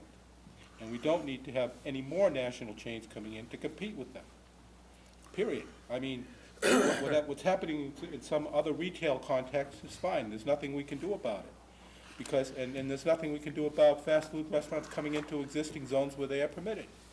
I'm not suggesting we should do anything else. I'm just saying we don't have to expand that opportunity through amending the zoning bylaw to allow more. That's all I'm saying. Doug? I'm sort of in agreement. I do think that it was carefully crafted to avoid most of the big chains, but some will still come. Like, you do see Subways tucked into little corners of buildings, and it's actually becoming more of a trend that these guys are being more creative with their locating. So I think it would invite some of these large chains to try to find little nooks and crannies to sneak in. And though I don't really care for the particular article, I did like the option that it presents for the North Falmouth situation, which is not a very good situation now, and it would be a better situation. So I hope that there's some other way that that could be still achieved. Is there another way that they could achieve that without the zoning change? No. Right. So, I mean, I think it's creative thinking, and it fixes one particular problem that we have. I'm not sure 100% if there's enough safeguards in it, but I kind of like the thinking. I'm kind of torn on it. It's a tough one, because the one that we have, it would be a good fix. It's just bad planning policy when we look at the economy as a whole. If you look at the local economy as a whole, we want to have some locally owned businesses. And the more opportunity we create for national chains to come in, the more that dwindles. And what that does, again, is it takes money out of, well, look at I'm going to use the lumberyard example, for example. Now, I go and buy lumber at Wood Lumber, or I go to Falmouth Lumber. They pay wages, they pay taxes, sales taxes, they pay taxes on their property, just like a Home Depot would. The difference is the profit either goes to Dana Miskell or to the Augustus, and it stays here. When you go to a Lowe's or a Home Depot, that profit, and that's, in Lowe's case, it's millions of dollars a year, goes sucked right out of the towns, goes right down to headquarters in North Carolina, and it gets spent down there instead of here in Falmouth. To increase the opportunity for that to happen here in Falmouth by this is just bad planning. It's stupid. But we're not talking about lumberyards. No, but we're talking about the same thing. Because we're talking about increasing the competition with local diners, local coffee shops, locally owned, where the same thing happens. I go to Coffee O. Hugh Birmingham gets my money. He makes the profit on it. I don't begrudge him his markup, and it stays here in Falmouth. And he contributes here in Falmouth. The Dunkin' Donuts is owned by a local Falmouth family. It's a franchise. But we're not just talking about Dunkin' Donuts. No, And, well, by the way, I'm just saying. franchises are like a little bit in between. Yeah, some of that stays here with the ownership, but a great bulk of that profit also goes to the national chain. Okay. All right, we'll continue this later. Much more so than like Dave's Donuts used to be, that was driven out of business because that money all stayed here in town. I have a little bit different take on this than the great big sucking sound, as what is it, Ross Perot called it. Intrinsically, I don't really like something that comes before us, no matter how well written it is, if it is written for a particular client, for a particular business, in a particular place. That I don't, it just goes against my grain a bit for that. Because what it does is it makes it really nice for that one particular client with that one particular business, but it interferes with the zoning as it has been envisioned in other places in town. And like you, Bob, I looked at the zoning map. And yeah, it probably wouldn't be bad if a Dunkin' Donuts located in any one of those places. But when you start saying, okay, we've got this large place here, and we've got how many buildings, that how many of these could take up industrial space, and we have limited industrial space. We're talking about taking up a place that maybe 3D printing could use, 4,000 square foot space that would be industrial use and clean, provide jobs here. So I have a problem with this change, no matter how well written it is, and no matter whether it is a national chain that locates there or not, whether it is even a local, small, fast food, mom and pop sort of thing, put in on the fast food basis. I have a problem with it. Pat, we do have a different perspective. If we could limit it to just this one little guy moving a donut But we shop can't. from one part of North Falmouth to another part of North Falmouth, and say, no big deal. Right, But we can't. That's the point. problem. We That's can't. the problem. So, and that's it in a nutshell. I can put some numbers to this. A retail restaurant in a location can pay a rent in the area of $20 a square foot, and an industrial space can pay $5. So think about that impact of the Exactly. competition that it creates in squeezing out industrial uses, which we desperately need, and putting retail uses in that place.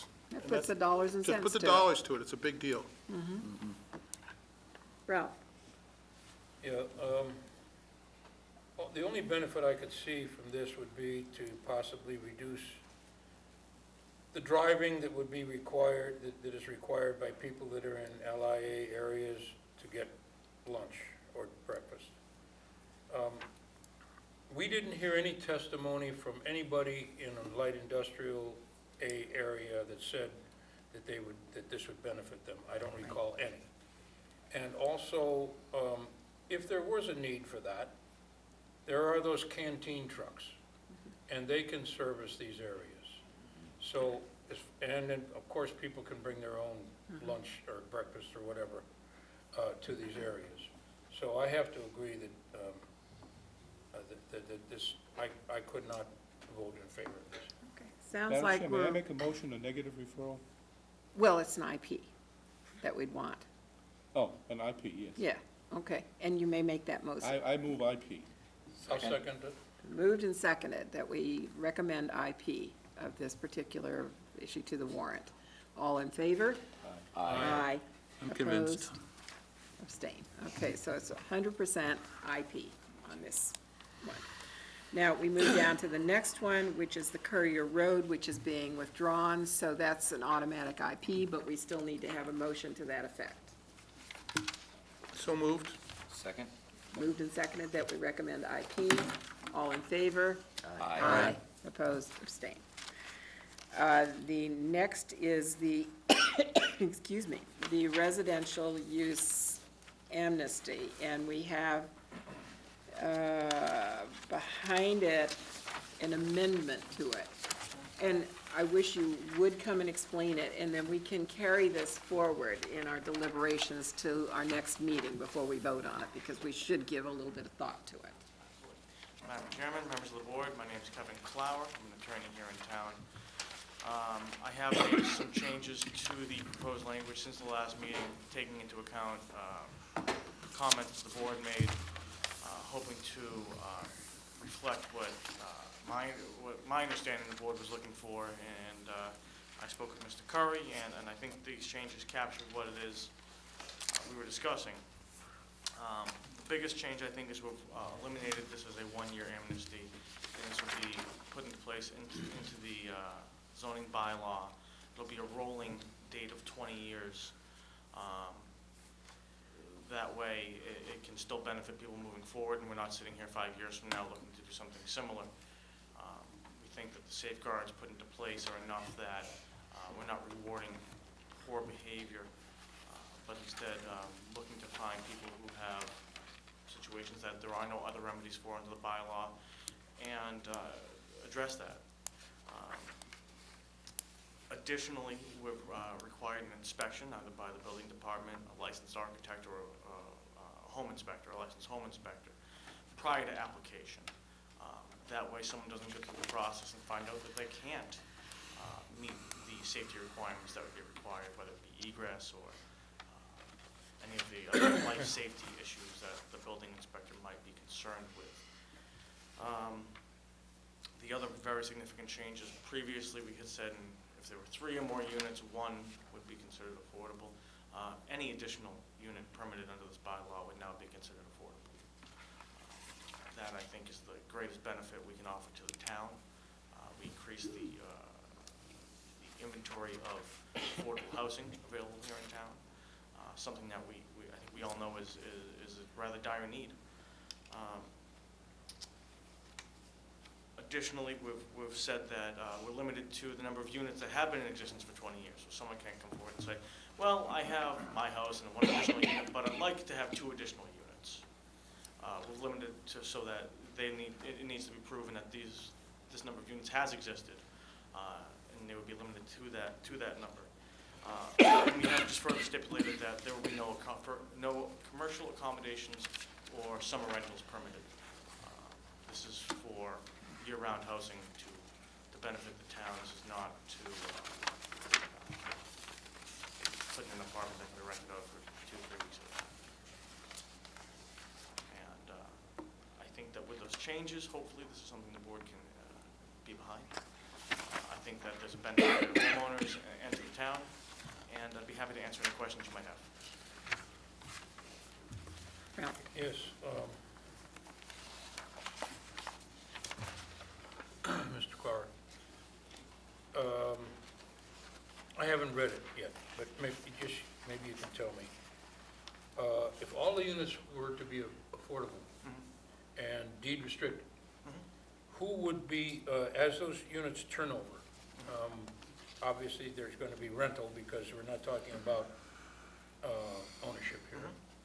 Who would be monitoring the, is there something in here that says who will monitor the fact that as the units turn over, that the income levels are met?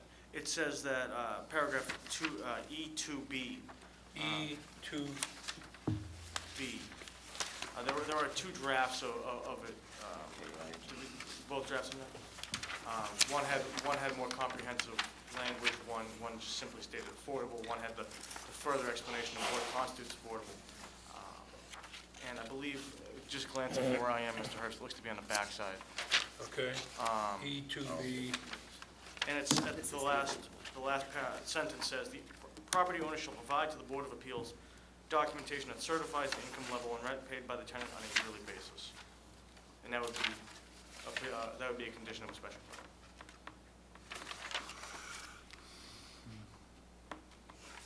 Doug? Boy, I don't see that. If I can come around. It's not the back page, it's the front. Oh, okay, it's the front. It's the front. Glancing further away. Okay. Thank you very much. Doug? So, I don't remember that you had this, or maybe I just didn't pay close enough attention. In the first draft, did you have this deed restricted? It did say that the affordability would be deed restricted or a covenant enforced Yeah. by the town. I mean, it's great that you got this idea, but I think that part is going to be the undoing of this, because I don't think you're going to have too many people that want to have the deed restriction. Well, there are people who have, in some cases, zoning enforcement's pending, Yeah, or might not have much of a choice in that they can either deed restrict or cease using the additional unit or face fines and penalties. right, That's one situation where having this as not a one-year amnesty becomes a benefit because it's now something that's built into the bylaw. right.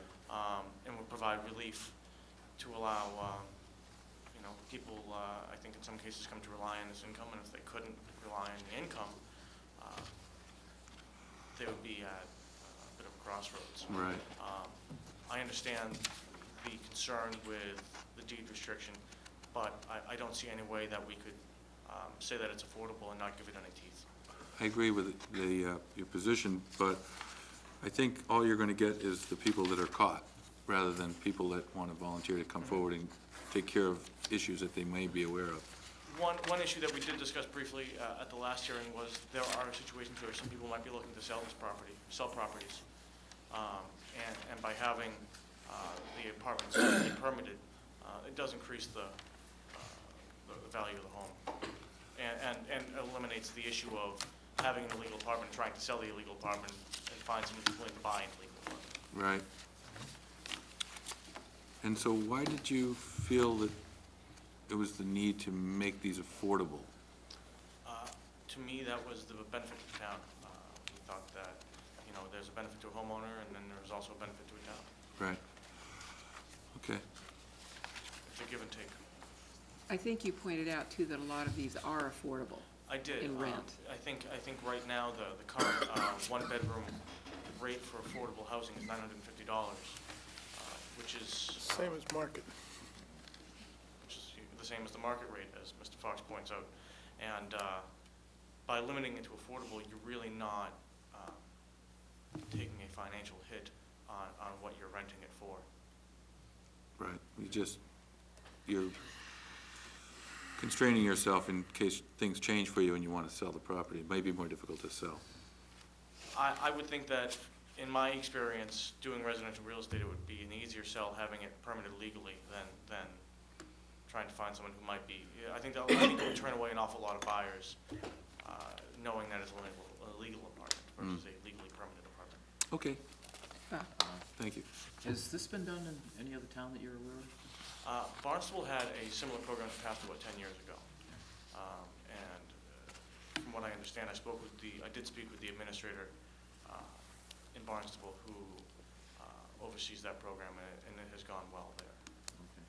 It's different. They have a local 40B permitting process that we do not have here in Falmouth. And the units were subject to the 40B permitting process on the local level. We obviously aren't having people go through the 40B process at the state level for this. But in speaking with Joanne Buntich, who's the administrator there, she said that the program has been successful in Barnstable. And that's where a lot of the language initially came from for this, was the Barnstable bylaw. I got a question for Doug. Would there be any issues getting building permits for, let's say you're pulling a building permit and you find out that it's a building that has illegal apartments and that you're being asked to make modifications, would you have trouble pulling a building permit for units like that? It depends on what you're doing. If you're replacing the roof, it doesn't trigger any kind of Right. inspection of the building. So, I mean, if you're trying to do a major renovation, then I think you're gonna have to draw the plans and show what's there, and then I think it would come up. Mhm. Yeah. So it might be advantageous for someone to apply for amnesty if they plan on doing any renovations, or? Well, oftentimes during a transaction, the home inspector will point out apartments that are ill-located, and then the bank will require remediation, removal of a kitchen or whatever, because Well, they, if your septic system is about to expire and you know it, don't they be looking at the number of, when you go to replace it, to get a permit to replace it? Won't they look at the number of dwelling units? Bedrooms. Number of bedrooms. bedrooms, yeah. They don't count kitchens. It's the number of bedrooms that's I think design. Mr. Leary brought up an interesting point in that this also speaks to the safety issues, because now if people are getting proper permitting and doing things the way they're supposed to be done, we don't have sometimes shoddier construction.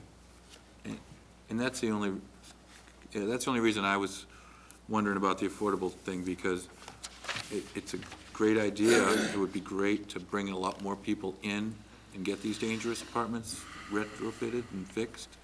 I think we're gonna get a limited number because of the affordable housing part, but I see your point. And I think that by leaving it open-ended, initially, in the first year, for instance, it might not be that many people, but as people go through the process and realize that there is a benefit to doing this, I think we'll see a cascading number. I hope you're Snowball right. effect. Okay. Jim? Well, I have a basic question. If we can identify that these things been in place for 20 years, we should be able to identify how many we have right now. That means we already know about them. If it, It's the homeowner's duty to identify, to prove that they've been there for 20 years. I know, but isn't that what is the proof they need? I think you could do any number of pictures, leases, Rental receipts? I'm for rental receipts and assessment cards. I And- I think we have this information. I'd like to know how many of these things exist. We don't know. We don't know. Currently. I And said that's in a- my- that's I an said issue in the for last me. hearing that I think, we could guess numbers, but I think it would be a guess, and it's, wouldn't be beneficial. That's part of what the housing assessment study is going to try to find out, but they also say it's going to be somewhat of a guess, too. Jim, that's why it says here, the Board of Appeals determines by a preponderance of credible evidence. That just means evidence such as what we were just talking about. I've actually done it, so I'm very familiar with it. What I'm saying is, I believe that the assessment records can be computer sorted and identified, and these items could be called out. I believe it exists right now, because the assessment cards call them what they are. When they inspect them, they say 1 or 2 or 3 family. It has nothing to do with what it's zoned. The assessors write down what they see. They take a listing card, they write it down, and they put it on. I'm very familiar with it. So I think that there's a database that actually shows it. I mean, we're not talking about it, but I'm real familiar with it. Okay. Well, I think what I'm going to suggest is that because we've just looked at this tonight, we take it home, and before our next meeting, we spend some time really thinking about it. And because it's being suggested as a bylaw change, as we know, frequently we don't get it through at the first pass. We get comments at town meeting and revise it based upon the town meeting comments. So perhaps Doug's objection will either come to pass with comments, or it won't, and we'll know in that manner, too. I don't want to phrase it as an objection, just a point of, Caveat. Yeah, that it might happen, it might kill it, because people don't want it. or just that way. reduce its use. So, but, so I'm going to say, yeah, Paul? Is this an article proposed by the planning board for town meeting consideration? No, Okay. okay. Looking for endorsement. But they're looking Look for for endorsement. planning board endorsement. And the other thing is too, that the ZBA is putting their, oh, it would sound terrible if I say 2 cents worth in on it, but, you know, their thoughts in on it. Yeah. Yes. Thank you. I don't think I need any time to endorse it, but I'll take more time if you like. Well, I think we should take more time and spend some time, because we have not had a chance to read it, and we do have next meeting that we can vote Okay, how we want to see that happen. okay. Thank you. Great, thank you very much. Then we move on to the planning board bylaw, the marijuana treatment centers. And Brian, I do have one language insertion for the board to consider this passage on the, oops, I'm sorry.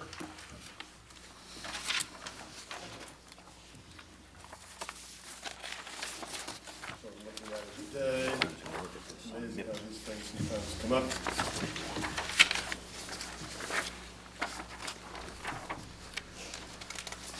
And that's just the revised page 1. Just changing the number? Just different. It's highlighted in green. Yeah, all right here. I just asked the board to consider adding that language. It's highlighted in green at the top of the page. And it essentially places marijuana treatment centers into the B2 zoning district. My example would be to you that right now we allow windmills as accessory uses in many districts. It says windmills, see article, whatever it is. So this language you see here highlighted in green, insert marijuana treatment centers into the business district, the article 30, I think it is, 25.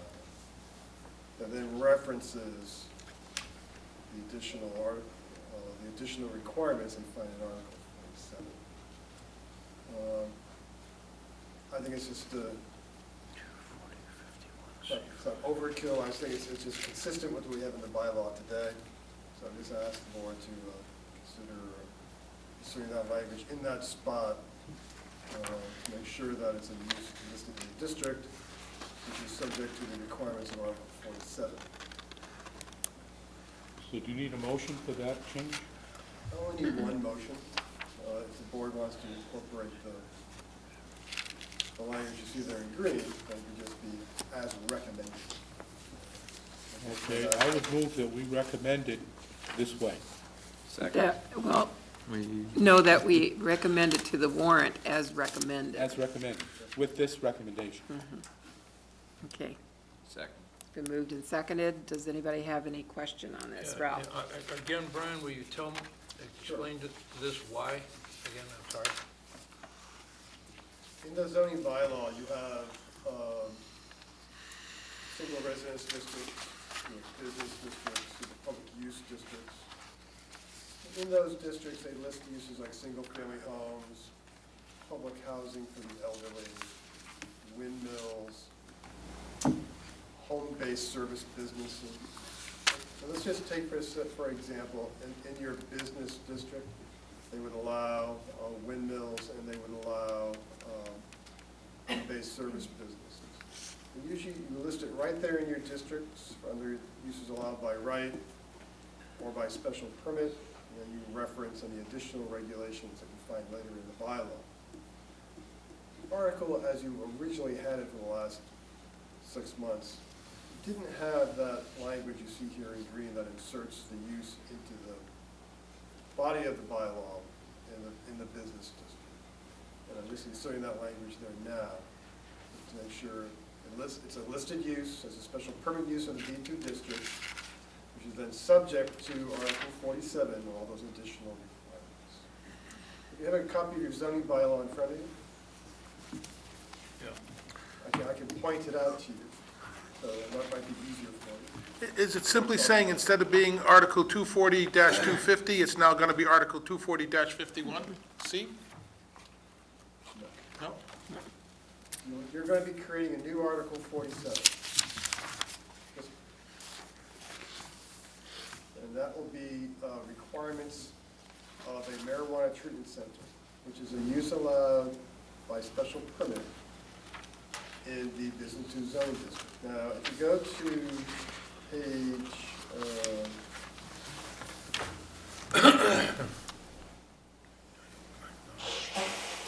let's see, under C, permitting, under the original article, page Article 47, it says permitting. Marijuana treatment center, registered marijuana dispensary shall be use allowed subject to the issuance of a special permit by the planning board as provided for in this chapter in business and zoning district zone. And I think, exactly, I'm making sure that in the B2 district, there's a cross-reference that states, It feeds back into this article. feeds back into this article. So if you want, I can show you what I mean as an example, that if you have copies of the zoning bylaw. But it's simply a cross-reference that makes sure there's something in the business district that references Article 47. It's not gilding the lily, it's just making sure that there's no confusion later on. That's the goal. Right. So let me do this for you.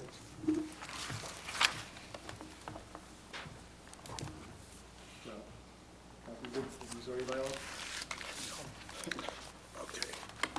So it's in two places. It's going to be here and there. I got it. None of this language has changed. None of the other languages have changed. So it's basically going to be in two places. Not one right after the other like this looks. Right. That's what was confusing me. I got it. I know, it's confusing the way it is. I'm fine with it. Yeah, I understand it now. It does say public use district. A public use district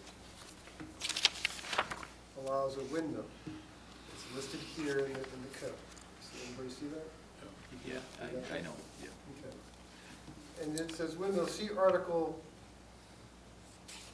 34. And Article 34 is back here.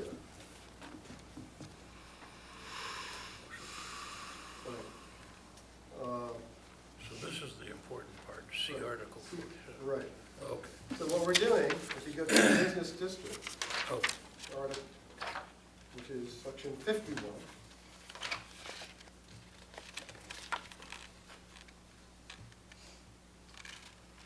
See section 240-51? yeah, Special permit uses. Okay. right. You go to paragraph C,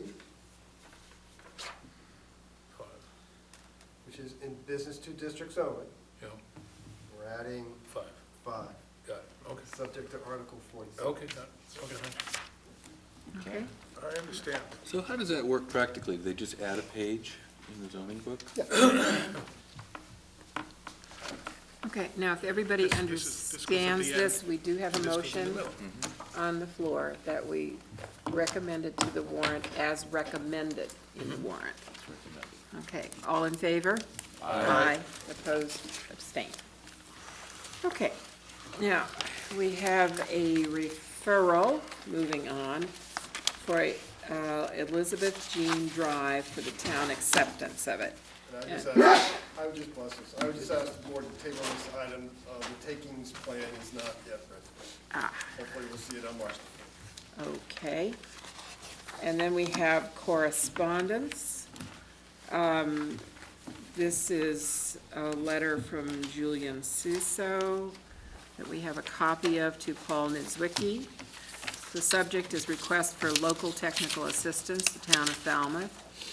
Dear Paul, at a joint meeting on Saturday, January 18th, 2014, the Board of Selectmen and Planning Board discussed the study area recommendations of the Cape Cod Commission regarding the Spring Bars Road assessment dated October 2013. The two boards were impressed with the visioning contained in the report as it relates to the entire study area and wish to continue this work with the assistance of the commission staff. Specifically, the Board of Selectmen voted to contact you to request assistance in expanding the scope of the study area to include T-Ticket Highway, East Main Street, and the downtown/Depot Avenue areas.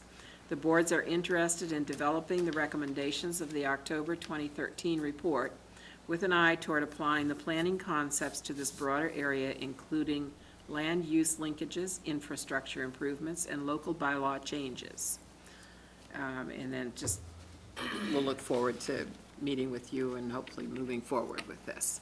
So this is what came out of that joint meeting, and we're inquiring and hoping for their continued acceptance and moving ahead on this. And I think that there has been interest definitely expressed by Sarah Korja that she would like to forward this, but don't bite off too much at one time.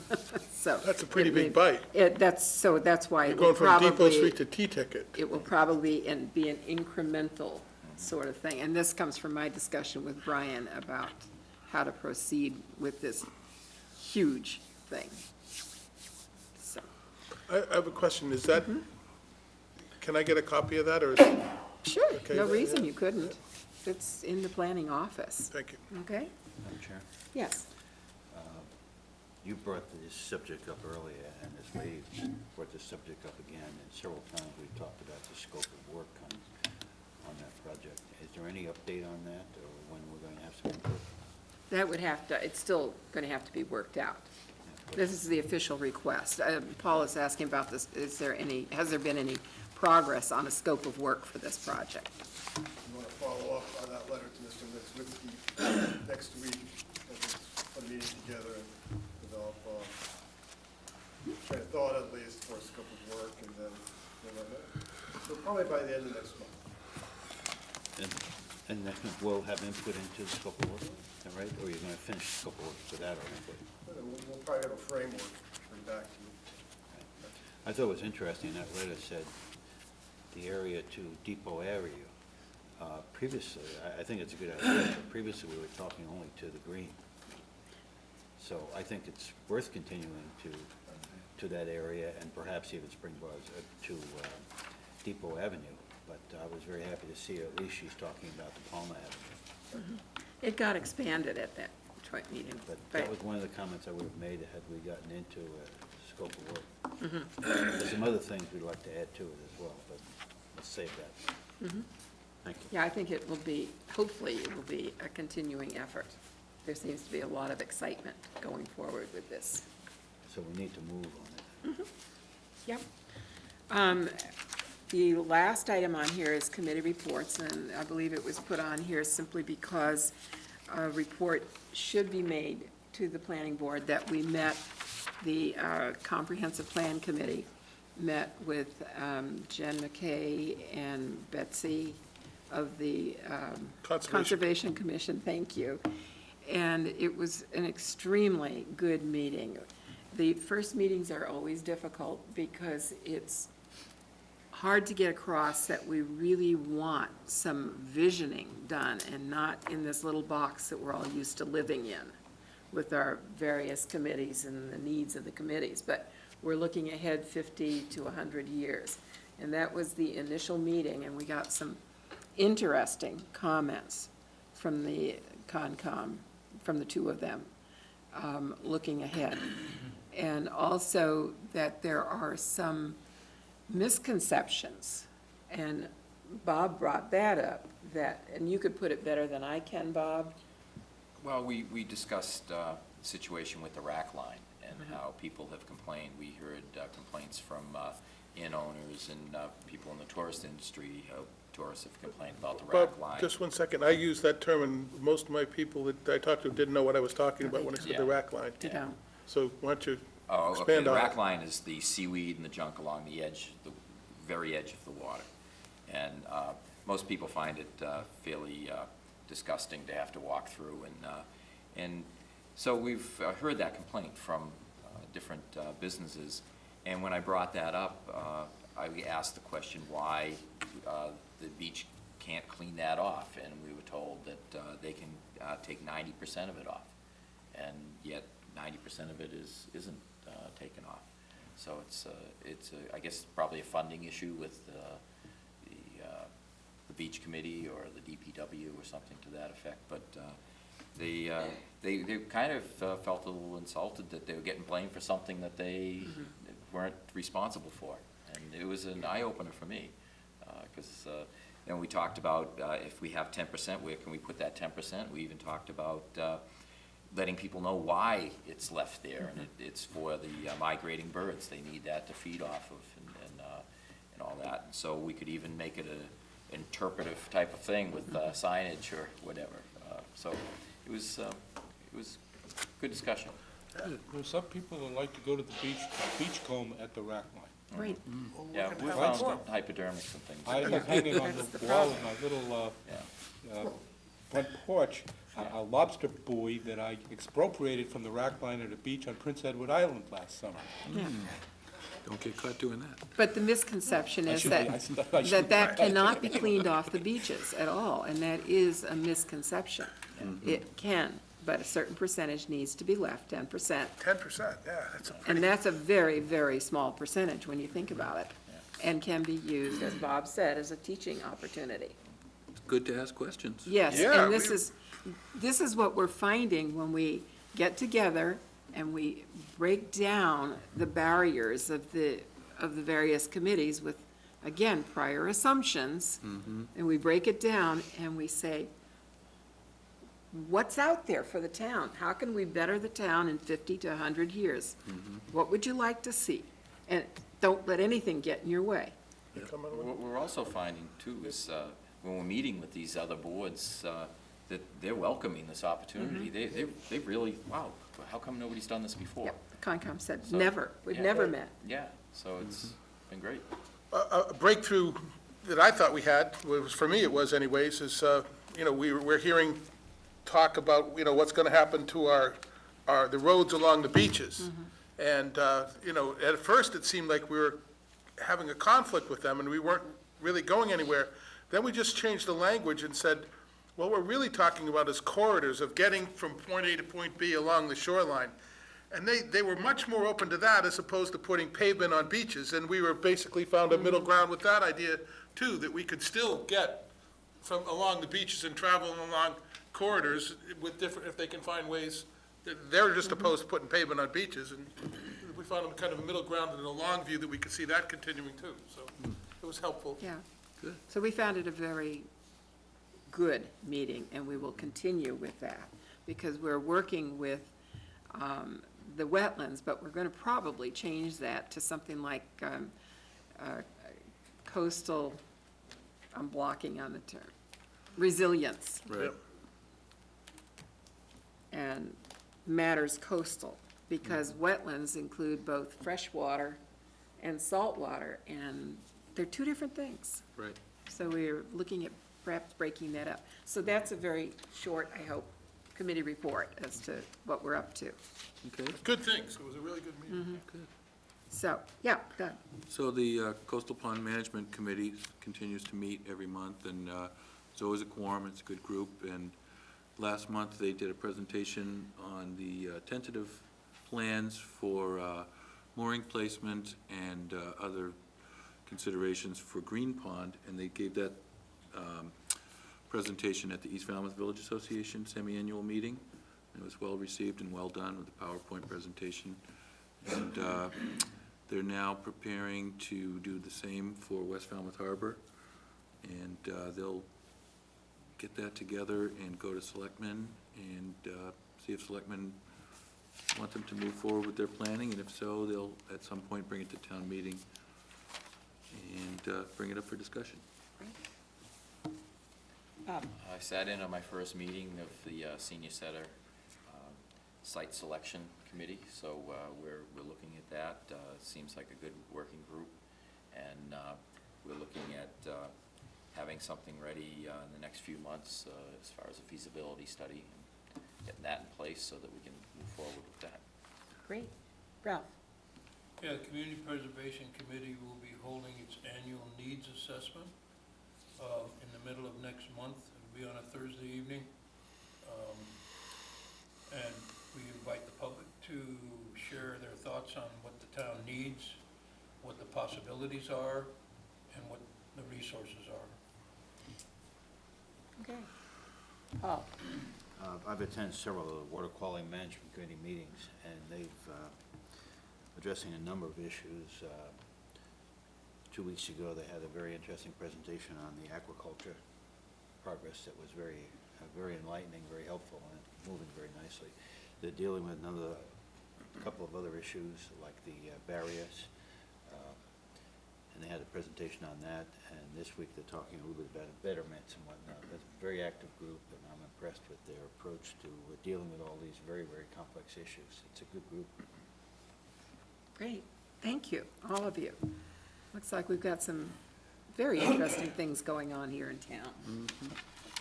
Okay, now I need a No, motion. I have a comment. Oh, if I may. all right, sure. I thought it was other comments. I was very concerned that 2 members of the board felt compelled to recuse themselves from an issue before this board tonight. That's very disturbing, since they represent themselves as individuals at this committee meeting. We've had discussions before about the Design Review Committee as being an advisory group to this board, and we've talked about meeting with them. We have not done that yet. So in light of what happened tonight, I would encourage us to try to have a joint meeting and see how we can maybe work together a little more carefully so we don't have those issues again. It's not helpful to anyone when 2 members feel they have to recuse themselves for attending a meeting like that. Thank you for your comment. Madam Chair, that was the thrust of my little, I understand. that we were talking about encouraging members of this But- board to participate with other boards. We'll bring up the substance of this at another time, and Okay. I do understand that. Okay? Thank you. Okay, could I have a motion for adjournment? So moved. No.